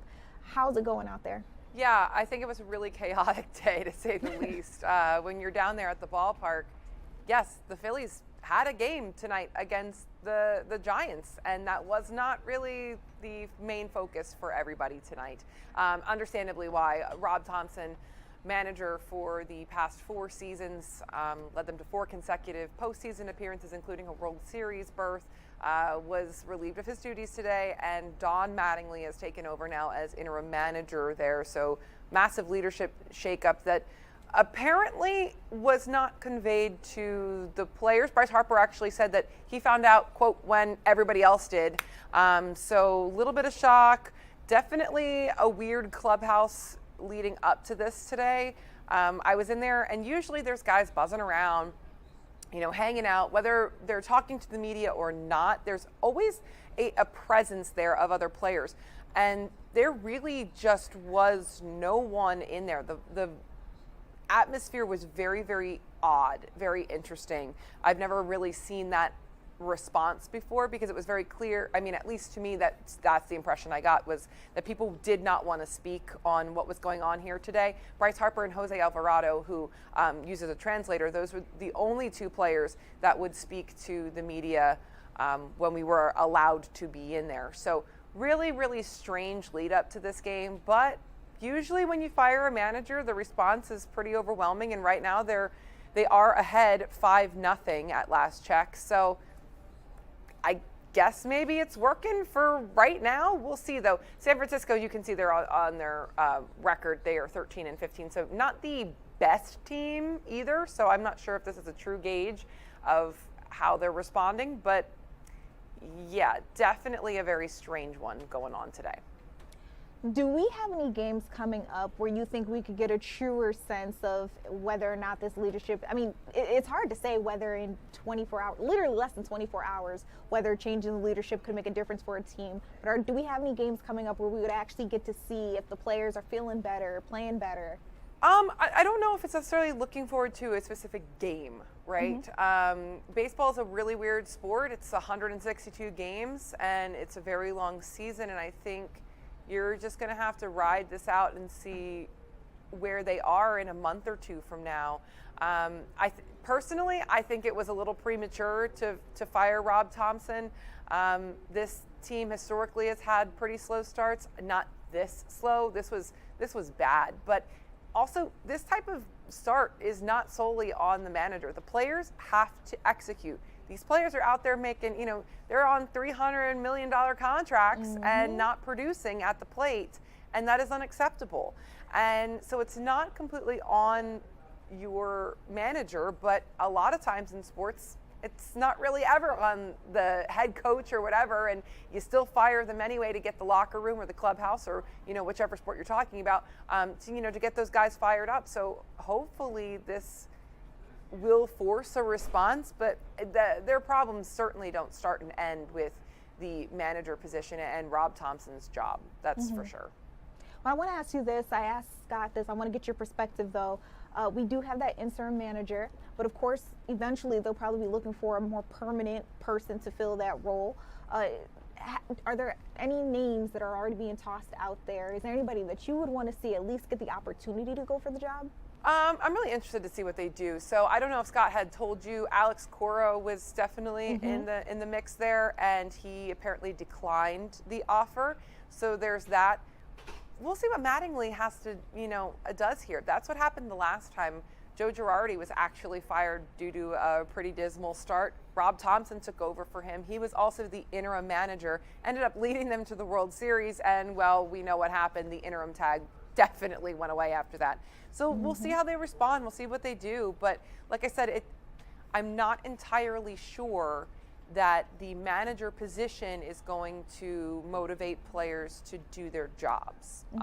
So does it really make a whole lot of difference who is there? I'm not entirely sure. I think there are a lot of fans that agree with you, actually. Yeah. I mean, I'm seeing them on social media trying to throwing their hands up as why we all did this. Well, while we're talking about the Phillies, let me ask you, do you want to talk about the Sixers? Yeah, I mean, they are who they are. We kind of figured that this might be occurring. Now, the last time I looked, it was an 8-point difference. Boston was ahead. So now it's a 4-point difference. So a little bit closer here in the third quarter. Can they stretch it? Maybe, potentially. But Boston, in my opinion, has been the heavy-hitting team. The Sixers have not beaten the Celtics in a playoff series in 44 years, but also the Celtics team, in my opinion, is better in every category: offensively, defensively, head coach, you name it. You go down the roster, star power, and they seem to have the advantage here. Every single expert we have had in on the Fantastic Sports Show to talk about this team, all the beat writers said it's probably going to be Celtics in 5, but we'll see how this goes. This is indeed Game 5, and the Celtics have a 4-point advantage at the moment, but I just don't see them escaping this first-round series. Boston's just the better team, and it is what it is. We're creeping up on the 9 o'clock hour. When we get into that fourth quarter, I'm going to keep my eyes on that score just to see if, the haters are hating or if this is really what it is. We'll see. Yeah, we definitely will. Thank you for joining us to talk a little bit about what's going on there. And you mentioned that you did get to talk to some of those players, and we'll get to hear from Jose Alvarado in just a little bit on how he felt about this change there. So again, Breland, thank you so much. We're gonna head on over to a couple of other stories that I want to get on through. Of course, as I mentioned, we'll be listening into Jose speaking in a little bit, but first and foremost, did you guys hear about this whole controversy with Jimmy Kimmel? We'll be talking about why he's facing so much fire. We'll be talking about some trending stories, everything that you guys are talking about. What's Philly talking about? We'll have that and more with Jake Leonard when we come back.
Welcome back to Philadelphia Live. I'm Judea Murray. You've probably heard by now a famous host, Jimmy Kimmel, is under a lot of fire. There are people actually calling for him to be removed from ABC. It's all over a joke that he says that he made, which he called First Lady Melania Trump.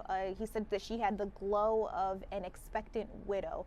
A lot of people did not think that quote-unquote joke, as he is a comedian, they didn't think that joke was funny, thinking that he was suggesting that something be done to the president. And of course, that joke was made not too far from us hearing that there was a shooting at the White House Correspondents' Dinner. And right now, the suspect in that particular shooting is facing charges for attempted assassination. And so, as I mentioned, there's a lot of fire his way. He's holding steadfast, though. He says he will not back down from that joke. According to him, he says that he was only suggesting that there's such a large age gap between the First Lady and the President, suggesting that President Donald Trump, as he said, is in his 80s, and he says that First Lady Melania Trump is younger than he is. That's the story there. We're going to see what ABC does. We're going to see what fans think about this. Whether or not it was a joke, that is up to the network to decide on. Now, I want to look into what Philly's talking about. What are some of the top headlines? And so I'm bringing Jake Leonard from our digital team up to the desk. What are they talking about? Hi. Hey. So there's a lot going on in Philly right now. Another America 250 story. So this is very exciting. Another one. Yes, this is very exciting to a lot of people because it's not as extravagant as some of the other things that have been announced, but it still is making a huge difference. Okay. So it was announced that there is a new bus terminal that is reopening. So it's happening on Friday, May 1st. It's been 3 years since a terminal like this has been open. Okay, now I'm understanding. Yes. So a lot of people are excited, in the past when they wanted to take a trip to New York or Nashville or some sort of long bus trip, they actually had to wait on the side of the road. I know personally, I took a bus to New York a couple years ago, and it wasn't great. So this is definitely exciting. A lot of people are going to be coming to Philadelphia for the America 250 celebrations, and now they have this opportunity. Nice place to go. Yeah. So it's the PPA took over the facility.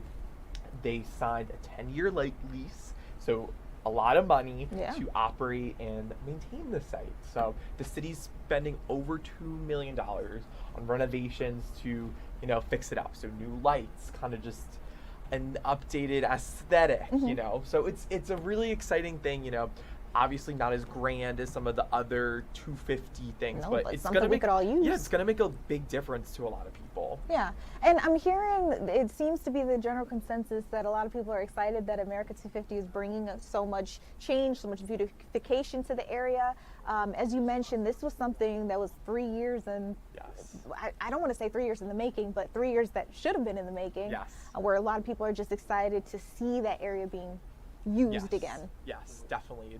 It's gonna make a big difference. Yeah. I feel like maybe I'll book a trip a trip on like a Greyhound or something.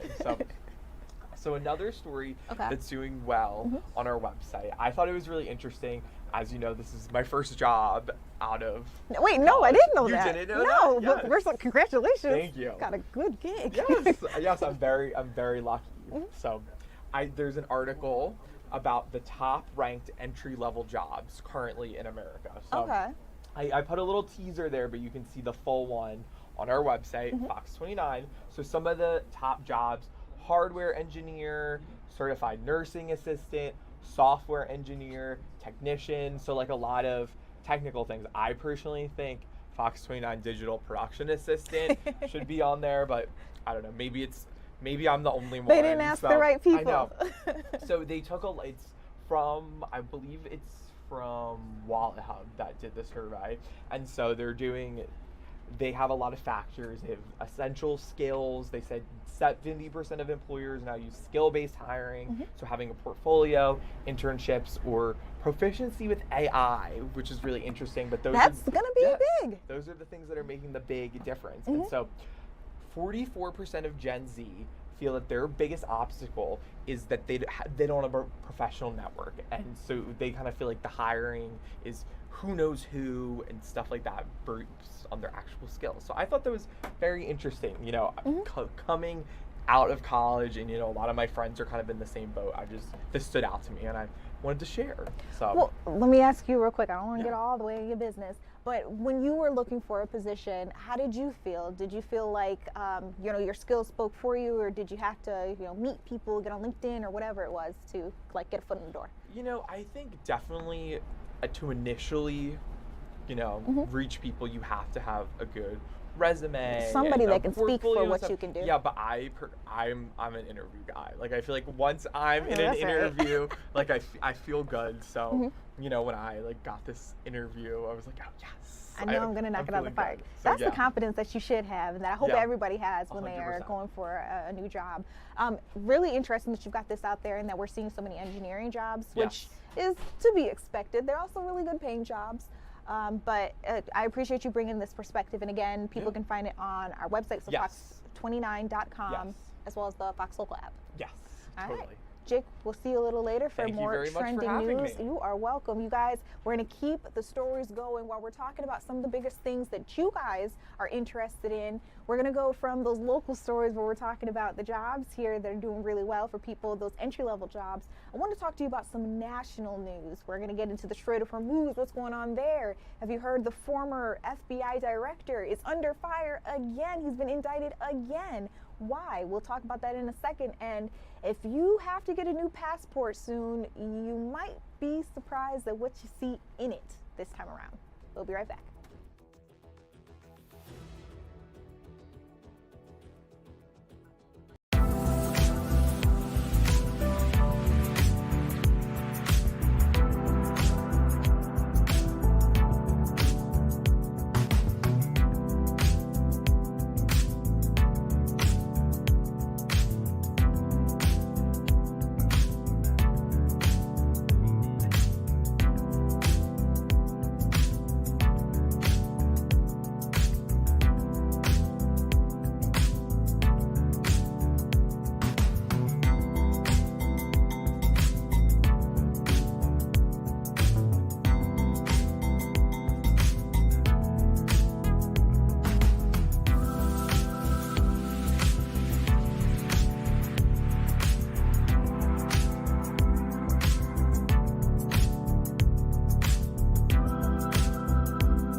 All right, welcome back to Philadelphia Live. I'm Judea Murray. Big news out near the Strait of Hormuz. We're hearing that the UAE announced that it plans to leave the OPEC effective as of May 1st. This is the Organization of the Petroleum Exporting Countries. That's what we're talking about here. It might not make a lot of sense to us Americans, but a lot of foreign countries, they are talking about this. It's really all that they're talking about because this move, while it doesn't change anything specifically with the blockage in the Strait of Hormuz, it would help lower oil prices after the war if the UAE increased its production capacity. So crude oil traded above $111 per barrel, which today is over 50% higher than its pre-war price. And at the same time, Iran has offered to end its chokehold on the Strait of Hormuz, but only if the U.S. lifts its blockade on the country and ends the war in a proposal that would postpone discussions on the Islamic Republic's nuclear program. The U.S. may not do that. President Donald Trump seems unlikely to accept that offer.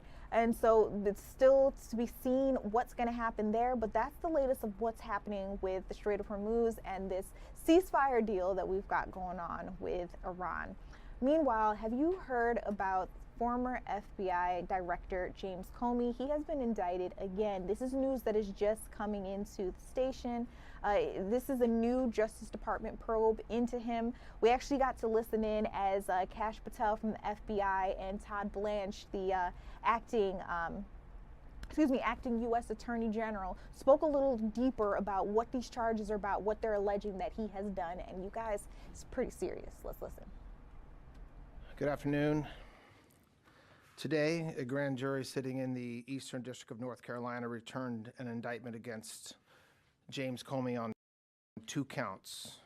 The first count is that on or about May 15th of last year, he knowingly and willfully making a threat to take the life of and to inflict bodily harm upon the President of the United States. Count 2, same day, May 15th, 2025, that the defendant, James Comey, knowingly and willfully transmitting in interstate commerce a communication that contained a threat to kill the President of the United States. Both of these counts carry a maximum term of imprisonment of 10 years. So I think it's fair to say that threatening the life of anybody is dangerous and potentially a crime. Threatening the life of the President of the United States will never be tolerated by the Department of Justice. Over the past year, this department has charged dozens of cases involving threats against all sorts of individuals. We take these seriously, every single one of them. For example, just today in the Northern District of Florida, there was a guilty plea from an individual who threatened multiple political leaders, including President Trump. In the Eastern District of North Carolina, where this case was indicted earlier today, there are multiple threats cases very similar to this one, including one where the defendant pled guilty recently to threatening former President Biden, another one that's scheduled to go to trial this summer, another one indicted, an individual was indicted for threatening Tom Homan.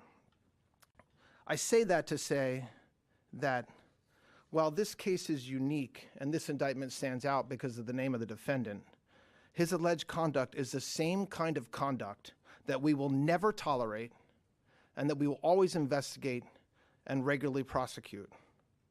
I want to take a moment to thank the hardworking members of the FBI who investigated this case over the past 11 months or so, the United States Secret Service who also assisted in this investigation, and the United States Attorney's Office for the Eastern District of North Carolina, led by United States Attorney Ellis Boyle, who's standing to my right. This was an investigation that remains ongoing. That's been ongoing for about a year, and that's all we're going to say about it today. I will let the U.S. Attorney Boyle speak now, and then after that, Director Patel. Thank you. Thank you, Mr. Attorney General. Earlier today, a grand jury in the Eastern District of North Carolina returned a true bill indicting Mr. James Comey with committing 2 felonies. Count 1, he knowingly and willfully made a threat to kill and to inflict bodily harm upon the President of the United States in violation of 18 U.S.C. 871A. Count 2, he knowingly and willfully transmitted in interstate and foreign commerce a communication that contained a threat to kill President Trump in violation of 18 U.S.C. 875C. Mr. Comey will be given every form of due process all citizens are entitled to receive, to include a trial by a jury of his peers. In the Eastern District of North Carolina, it doesn't matter who you are. We take all threat cases seriously and prosecute anyone who violates federal law, regardless of title or status. Thank you. Thank you. As you heard from the Attorney General and the U.S. Attorney, former FBI Director James Comey has now been indicted for 2 felony counts. While many All right, so before the FBI Director Kash Patel has a chance to speak, I do want to let you all know that, remember, out in the White House, live, happening right now, King Charles III and President Donald Trump, they are having that toast. We actually just saw them clink their cups together, take their sips, and now they're sitting at the head table. This is a dinner that's being held for the state in Washington, D.C., of course, at the White House itself, in one of their special rooms there. This is a dinner that was put together by First Lady Melania Trump. You can see her there sitting off to the side of the president as the camera zooms out and just shows you all the people who are in the room. I was taking a look at the menu a little earlier on, and it was absolutely decked out. Oh no, we lost the shot. That's all right. Coming back to me here in studio, just talking to you a little bit more about what we were seeing there. Again, that dinner that was happening there. And again, I was letting you all know that it was largely planned by First Lady Melania Trump. But let's move on. I mentioned the passports there. I think I'm still hearing inside that ballroom. If we can cut that audio out. Okay, perfect. I mentioned the passports. There might be something coming new. If you need a new passport soon, you might be surprised that when you open the cover, you are going to see President Donald Trump's face. So this was put out by the State Department. President Donald Trump's new bold design for the America 250 passports includes his face on it.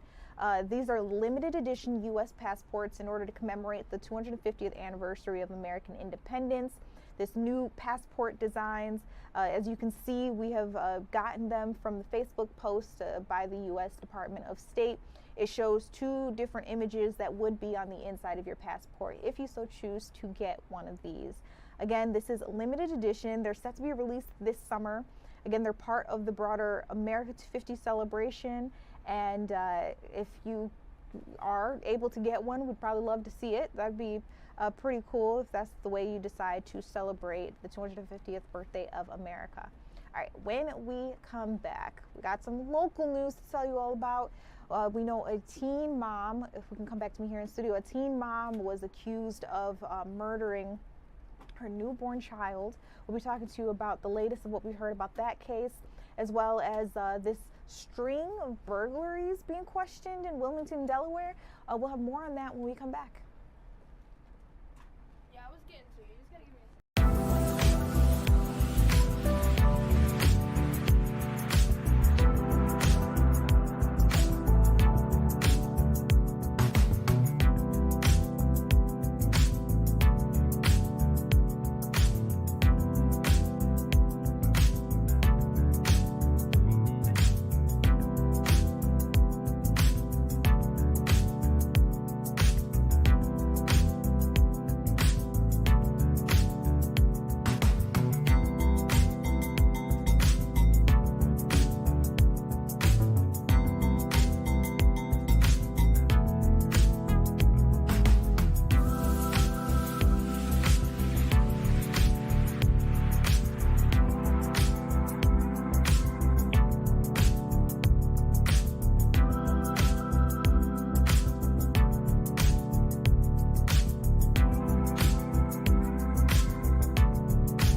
Welcome back to Philadelphia Live. I'm Judea Murray. A lot to talk to you about that's happening right here close to home. Out in Philadelphia, we heard that a teen mom was accused of murdering her newborn baby, and the details of this case are pretty grim. I'm going to be honest with you, and I want to give you that warning. We do have an article about this available for you on fox29.com as well as the Fox local app. But here's what we know so far. That teen mom's been charged, of course, with the murder of her baby. They say that this happened in the Northern Liberties part of Philadelphia on Saturday. District Attorney Larry Krasner has already called the alleged murder a heartbreaking incident. He's addressed media and the public about this situation. So they say that she killed the baby at home. They're also saying that she is a juvenile. I mentioned she was a teen, but because she is so young, they are not going to release her identity to the public. She's been charged with several crimes, including voluntary manslaughter. And investigators say that, again, this happened over the weekend. They're questioning now her mental state when this all took place. Because she was a newborn, I'm not exactly sure just how long how long that baby had been alive, whether it was a fresh birth or whether it had been a couple of weeks, couple of months. I'm not quite sure about that, but that's the information that we have available for you so far.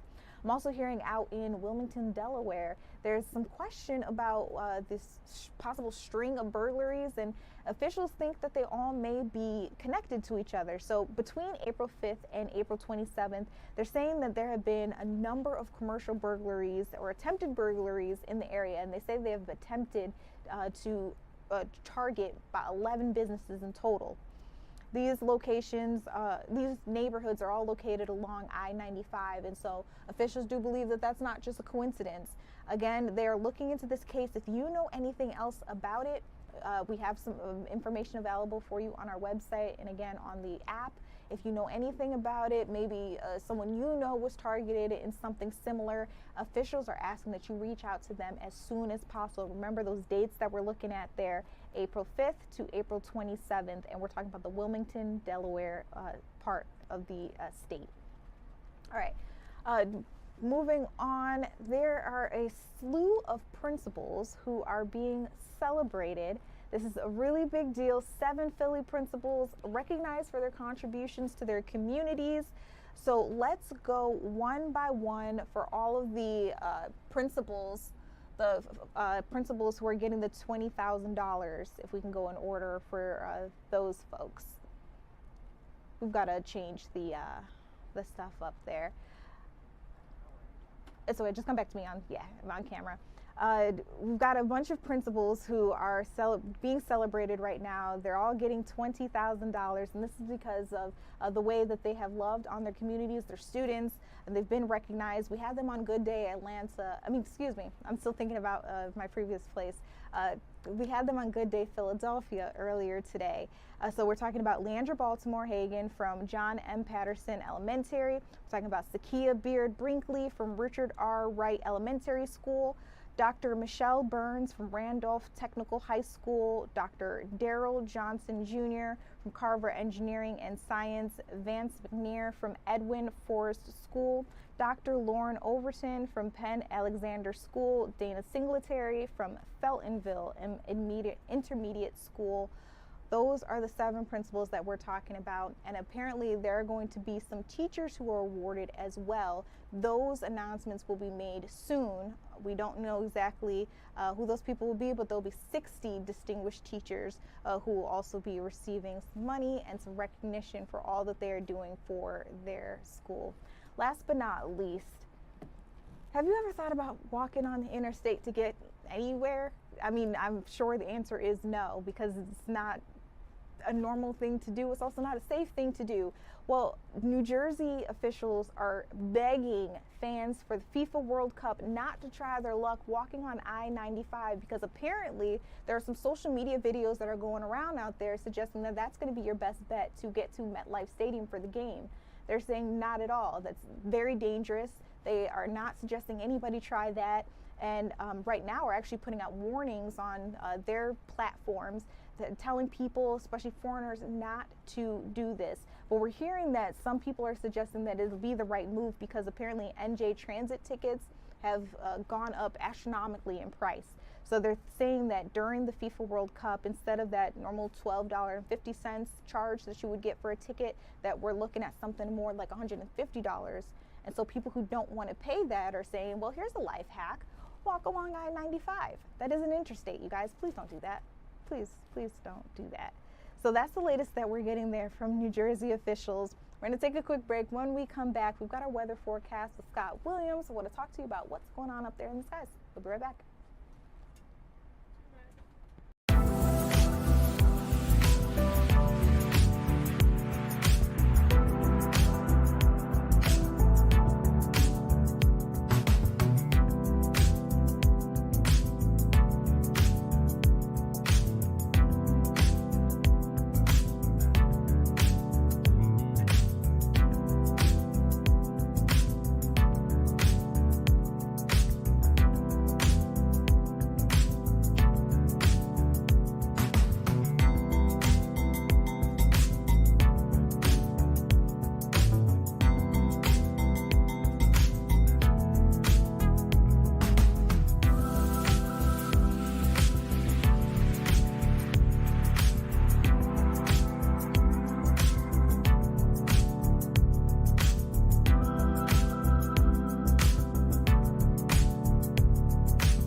Welcome back to Philadelphia Live. I wanted to bring you all out to your live forecast with our meteorologist, Scott Williams. Scott, I have to let you know, I just took a look to the side, and we actually have a live picture from the Phillies game where we're hearing from leadership.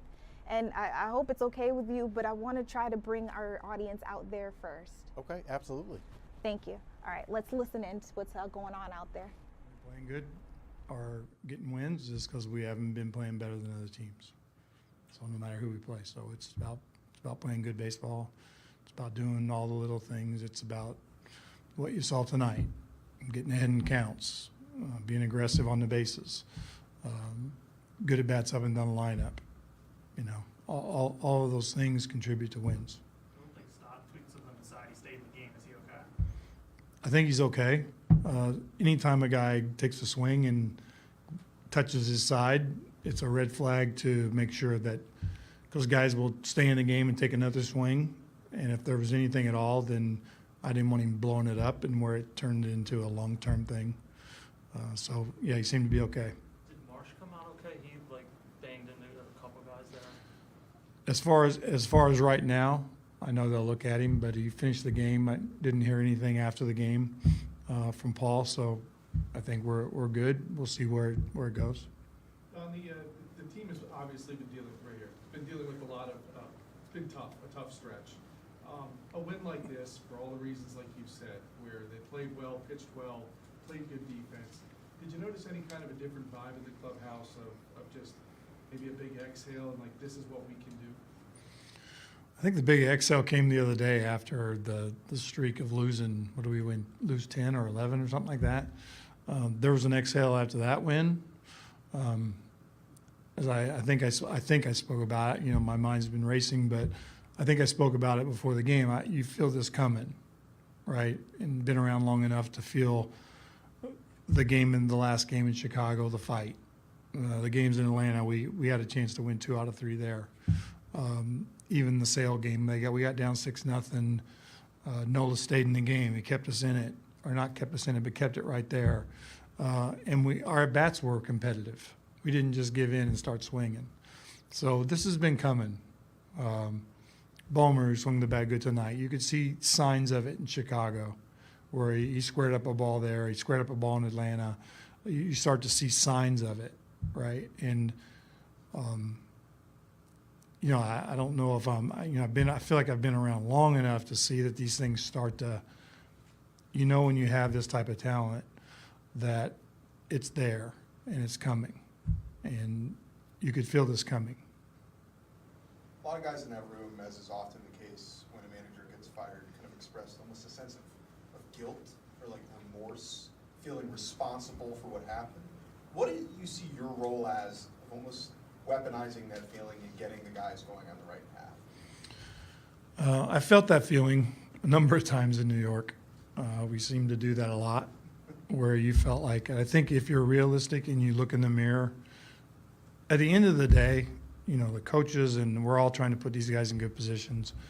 If it's not going good, if you really truly look in the mirror, you haven't performed. And I think whatever this, the situation where the manager, this happens, I don't know if you feel guilt, but you haven't performed. Especially, I think if you're a team that knows you can perform. If you're a team that's, not that caliber, right? Then it may be different. But I think if you truly look in the mirror, this club, we know we haven't performed to what we're capable of to this point. Thank you.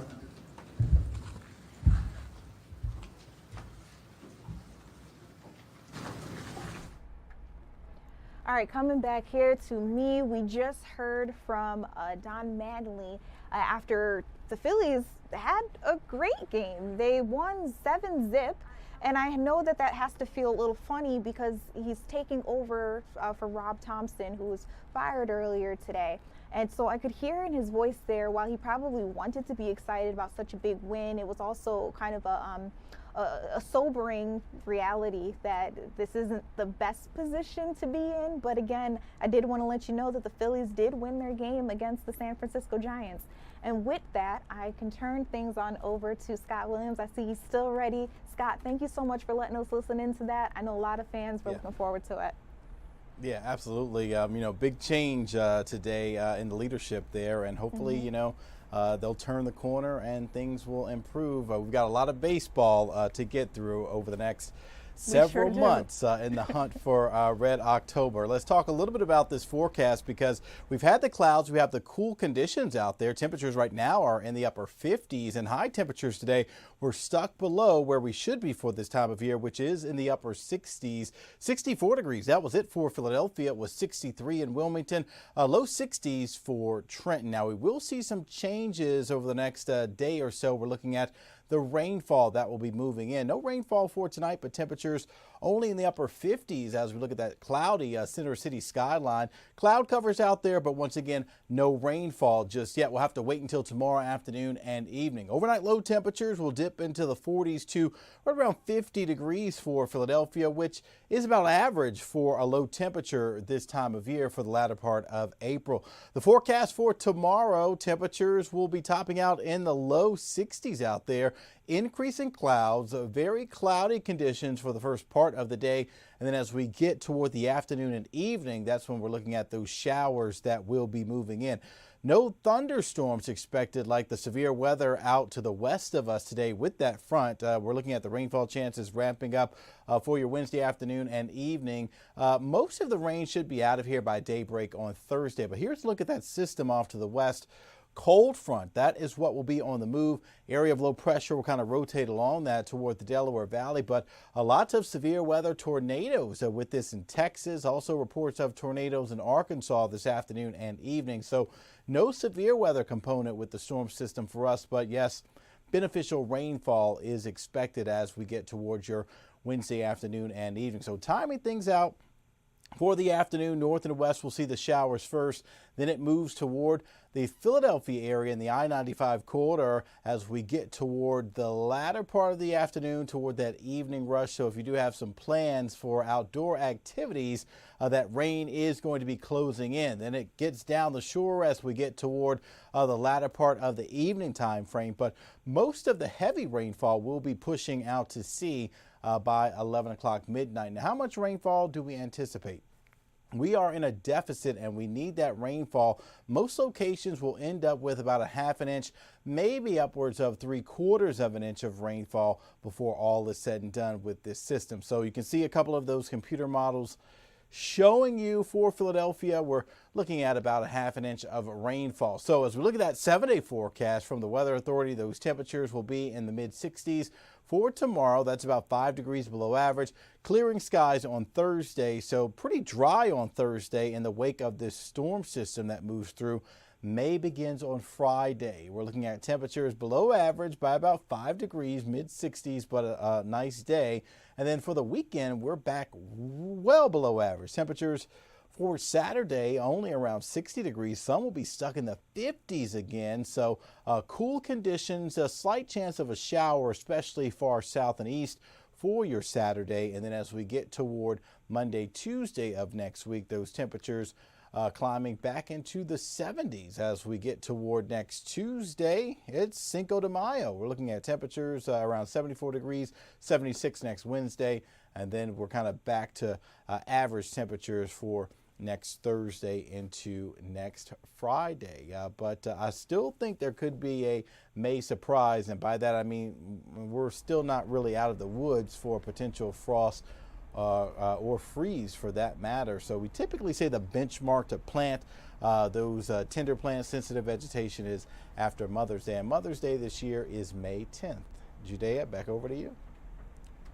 You know, I feel like I'm kind of a bad daughter because I actually had to Google that earlier when you were talking about the forecast. My mom is going to get her present, y'all. It's going to be okay. It's coming. It's coming fast. It's coming. I mean, May is right around the corner, and then, Mother's Day. So, yeah, it's creeping up on us. All the other holidays to follow. So. Scott, thank you for giving us a look at our forecast. You guys, we were just talking about the Phillies. We got to hear from Don Mattingly. They're continuing to interview players, but I want to bring in Breland Moore from our sports team. Breland, we were talking about this score. They ended 7-0. I mean, was this to be expected, or is this kind of a surprise for all of us? Yeah, I think usually when you fire a manager, that's the typical response is the team has a little bit of a spark here.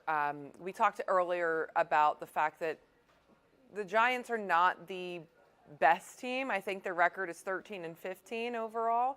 And so, yeah, this was to be expected. Usually when there is a massive leadership change of this nature, the team responds quite well. Is it sustainable is the answer. And I think we'll see that throughout the course of the coming weeks.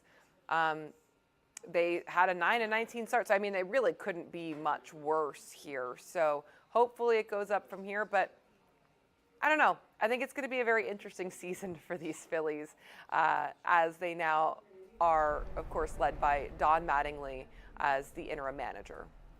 And I mean, speaking of interesting seasons, Sixers for sure have been having one. Yeah. But I want to tell you, because last time we talked, you were like, oh, the score is, there's such a big difference. Because at first it was like a 8-point difference, and then we got down to a 4-point difference.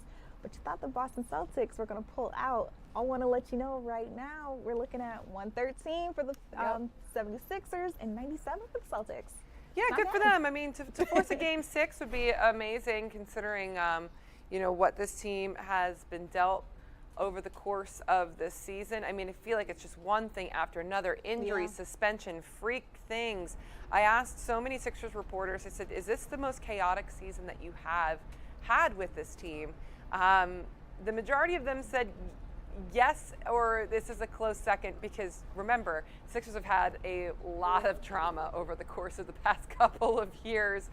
So it definitely was one for the books. And hey, you know what? They're fighting it, and that's what we want to see. I am pleasantly surprised. I think most people are pleasantly surprised because going in, as I mentioned, every single writer, every single, beat reporter that we had in for the Sixers said, yeah, probably Celtics in 5. That's what I was feeling as well. Jason and I had talked about that at length on the Fantastic Sports Show. So, hey, color me impressed. We'll see. Can they actually get it done? Because no matter what, in that Game 6, they will still, of course, be facing elimination. But, hey, I can't complain. I can't Count the complain. little wins where you can. It's just so interesting to me to see all of our teams here in Philadelphia coming to the surface, doing pretty well for themselves. Now we just need the Flyers to fall in line too. Got a big game. Yeah, and I think that'll be fine. Okay. The Flyers are historically 18-0 in franchise history when they have led a playoff series 2 games to none. This is a really young team, though, and I think if anybody really felt that they were going to sweep, I thought they were going to take it in 5.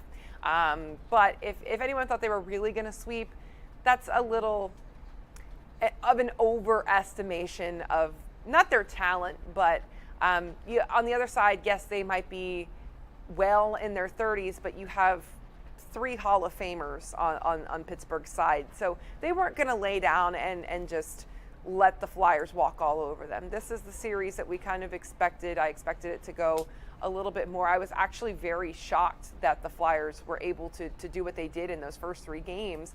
So this is a little bit more typical, but I do think they're going to come home and take care of business because no one wants to force a Game 7 out in Pittsburgh. That's just take care of it when you're home. Yep, exactly. Especially you got the home field advantage. You got all your fans there. Correct. Orange out. That's exactly what you want to do. Breland, thank you so much for giving us a look at what's happening out there with all of our teams. Letting you guys know the final score with the Sixers and the Celtics, 113-97. That's the final score. Breland, appreciate you. Of course. And you guys, we're keeping our eyes out because every now and again we're seeing a Phillies player step up to the mic and they're talking about how the game went. Of course, everybody wants to know how did they feel with the new manager, whether that changed anything for them. But with a 7-zip win, I mean, question begs, did it really have an impact? Now, right now, no one is in front of the cameras to speak for us at the moment. But in case I do see someone after we come back from this break, I'll bring you right out to them live.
Well, welcome back to Philadelphia Live. You are in luck. Who just stepped up in front of the microphones, Kyle Schwarber, giving us an update after that big win against the San Francisco Giants. Let's listen in together. What was your reaction when you heard the top paper news, and did that kind of galvanize this team today? Yeah, I mean, unfortunately, we experienced it before. I have back in 22, and some other guys have as well. But obviously, he means a lot to us, and what he's done here the last 4+ years, and beyond that, not just managing, but bench coach as well. He's got a lot of people's respect. Obviously, we know that it's not a reflection, on him that we didn't play great, and we feel responsible, obviously, and I think that he should be remembered for a lot of great things that went on here, and for taking us to a World Series, bringing us to the playoffs every single year, and being a really good person, really good manager. So I feel awful. I wish him the best. We've talked to him already, and but obviously there's a season to go on still. So we have to compartmentalize that, put it box it up, and remember that there's still baseball to be played, and there's a lot of people in the room that we got to care about, and we got to keep pushing along through the rest of the year. Do you think this whole day with the news and then the way the offense went tonight and Lozado pitched, you think it all can be a little bit of a reset for this team? Yeah, I mean, I think it's for us that we know the writing's kind of on the wall there, right? Like,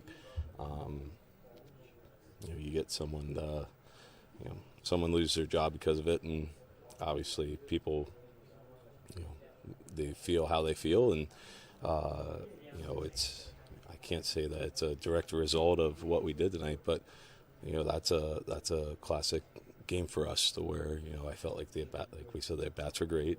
Lozardo goes out there, has a great game, and bullpen shuts it down. So we need to keep having our mindset like that, keep having the energy when we walk in here, and feel like that when we're walking out of these doors that we're going to win a baseball game, and that's what we keep preaching, and that's what we're going to keep doing throughout the course of this year. Kyle, Don said in there after the game that he felt like there were signs in Chicago and Atlanta that you guys were getting close to being able to do this and getting back on track. Did you feel that too, and is this a sign that is happening? I did personally. I think you kind of look at the last game there in Chicago, and you look at some of the games that we played there in Atlanta, where I think I said the extra inning loss in Chicago was our last game there. That I'll take that game any day of the week, where you kind of get punched in the face a little bit, but we responded. We were able to get back, tie the game up, and it just doesn't work out in extra innings. We didn't execute there, and we ended up with a loss. I think that's a game that we're able to kind of look at ourselves in the mirror and be like, we fought, we did everything. I think just you look in Atlanta where extra inning win.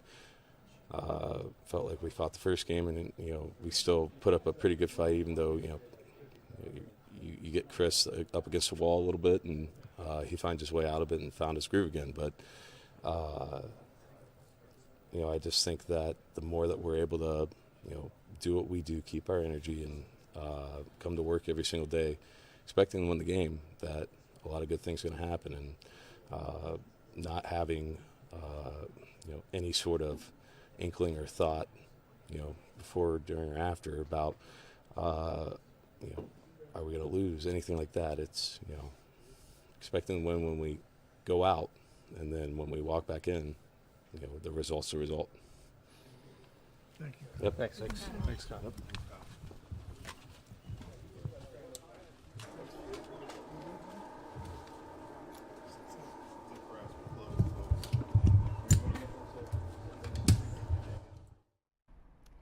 All right, so as you got to hear there, Kyle Schwarber was addressing the reporters, really addressing all of Philadelphia, anybody who may be watching. After this big win, normally you're expected to see players hyped up, super excited, but it was kind of like a solemn moment, almost like when we were listening to Don Mattingly as well about what's happening here. A lot of, how do I want to put this? They feel for the moment that's happening. while trying to be excited about the future ahead and keeping their head down to what's coming next, but also paying respect to their former manager as they move forward. And speaking of the former manager, Rob Thompson, according to ESPN, he has put out there that he has no hard feelings with the Philadelphia Phillies. Actually, he says that he hopes that there's another position open for him within the organization. You never know what the future can hold, and he says that he, for sure, is not holding any grudges against the organization for letting him go. He admitted that he felt maybe the past couple of games weren't that great. Maybe he wasn't having the best year, but he is ready to put his head down, look forward to whatever may be coming his way. So that was the latest that we just got there from ESPN. And as I was letting you know, when those players were coming up, we were trying to show them to you out live. We're going to take a quick break, but when we come back, the mayor earlier today held a press conference where she addressed the risk for human trafficking. You know, FIFA World Cup is coming up. A lot of new people are going to be in our area, and unfortunately, sometimes that's the time for bad doers to pop out. We'll be listening in to what exactly she plans to do with this when we come back.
Welcome back to Philadelphia Live. I'm Judea Murray. Just yesterday, I was talking to you all about this major anti-human trafficking sting operation and across 30 different states, including Delaware, where we know some arrests have been made.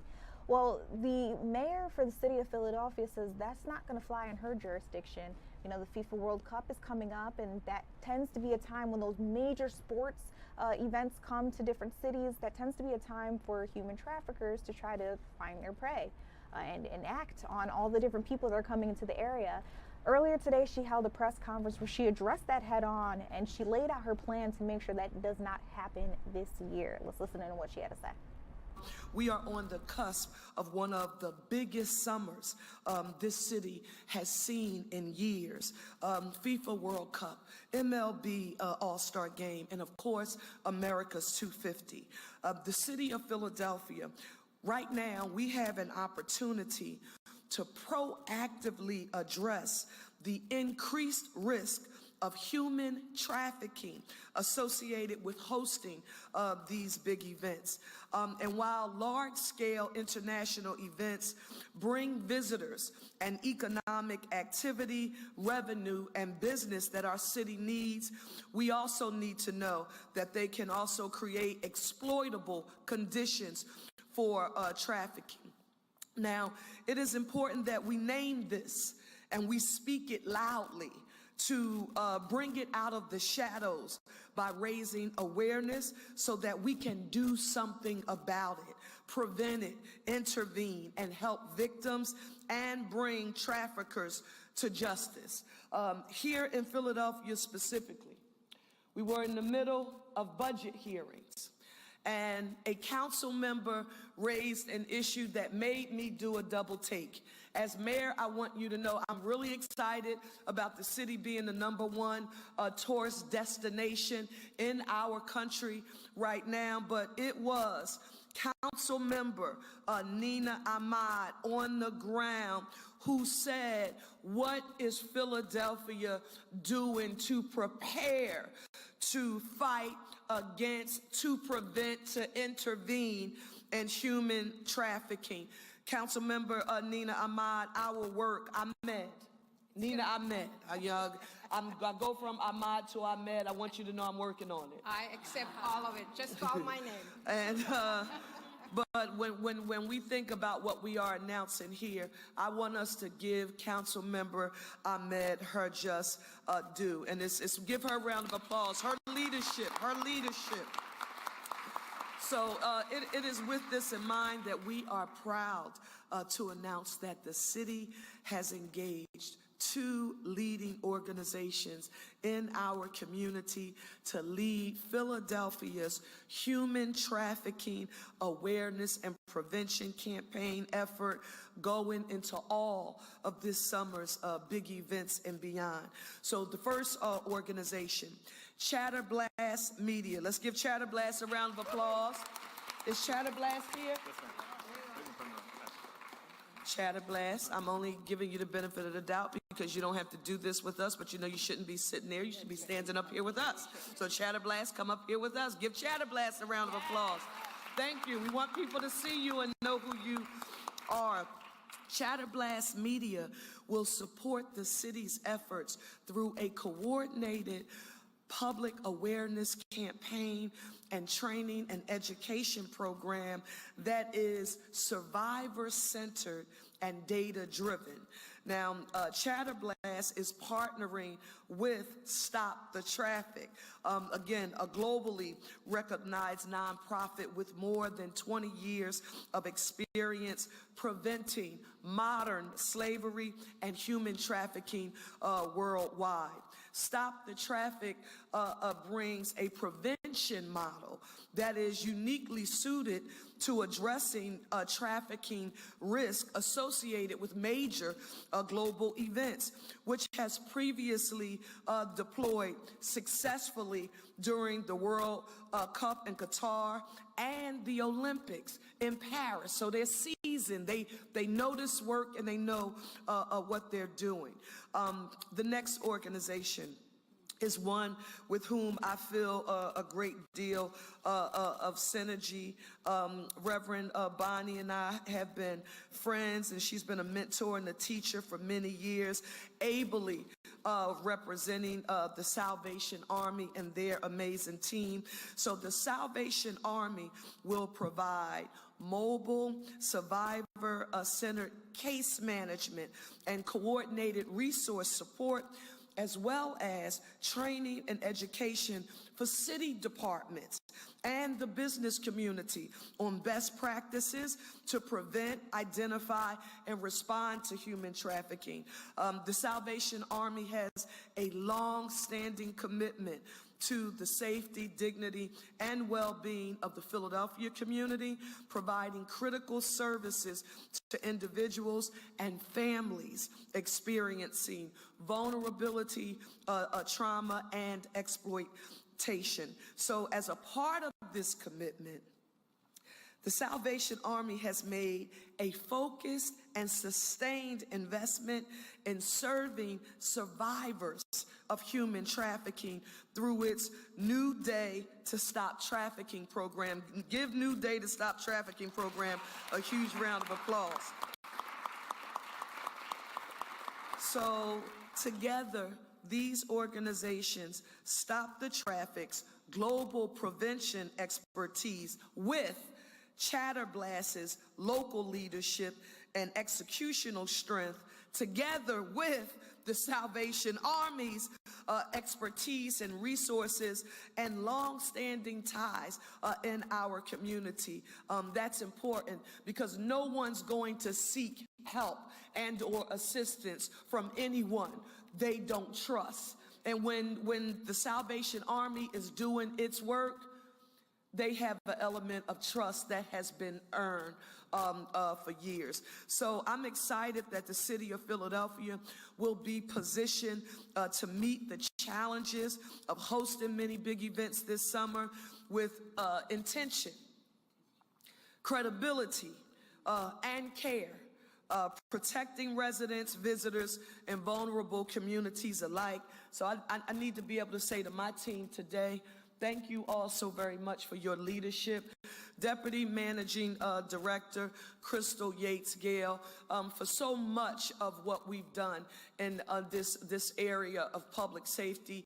She has been our leader out front. I don't care if we're talking about Riverview. I don't care if we're talking about ending street homelessness and our goal to find 1,000 new beds, or this effort here today. I depend on you, and you deliver for our city time and time again, and I'm grateful. Thank you all so very much. We are. All right, so you were just listening in there to Mayor Parker. She says that she has a concrete plan for how to make sure the city of Philadelphia is not one of those breeding grounds, those hosting grounds for human trafficking. Even though we are going to have an extremely busy summer, she says we're not going for that. So I just wanted to make sure that you guys got to hear a little bit of that press conference that she had. She spoke for about an hour and some change along some other leaders, but that was really the bulk of what she had to say. We're going to take a quick step back. When we come back, I want to talk to you about some of the things Philly's talking about. We'll be right back.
Welcome back to Philadelphia Live, you guys. Big story that we're getting more information about as we speak.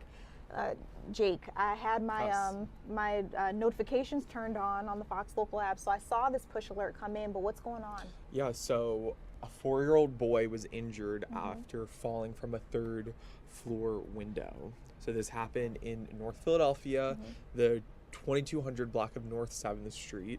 It happened 6:38, so pretty recently, so we don't have a lot of details, but what we do know, the child was initially taken to the Temple University Hospital by a private vehicle, but then They were transferred to St. Christopher's Hospital for Children, so he's currently reported to be in stable condition. Well, that's good news there. We just put up some pictures where you could see that. I think that is the window, or at least the area where they're saying that this happened. A very unfortunate, horrible story, but I guess the silver lining, knowing that he may be all right after all of that. Very traumatic situation to go through. Yes, definitely. So obviously the police department, the special victims unit is investigating the circumstances of the fall. They haven't released any information regarding what happened, who was present at the time, or if charges will be filed. So as we learn more, obviously we'll be keeping you updated, providing updates, fox29.com. So as this unfolds, we'll keep you guys updated. Yep, and those are the best places to go online. But of course, remember, 10 o'clock news starts next. We're going to be going over some of our top stories of the day, including this one. So you guys don't go anywhere. Again, the news at 10 starts now.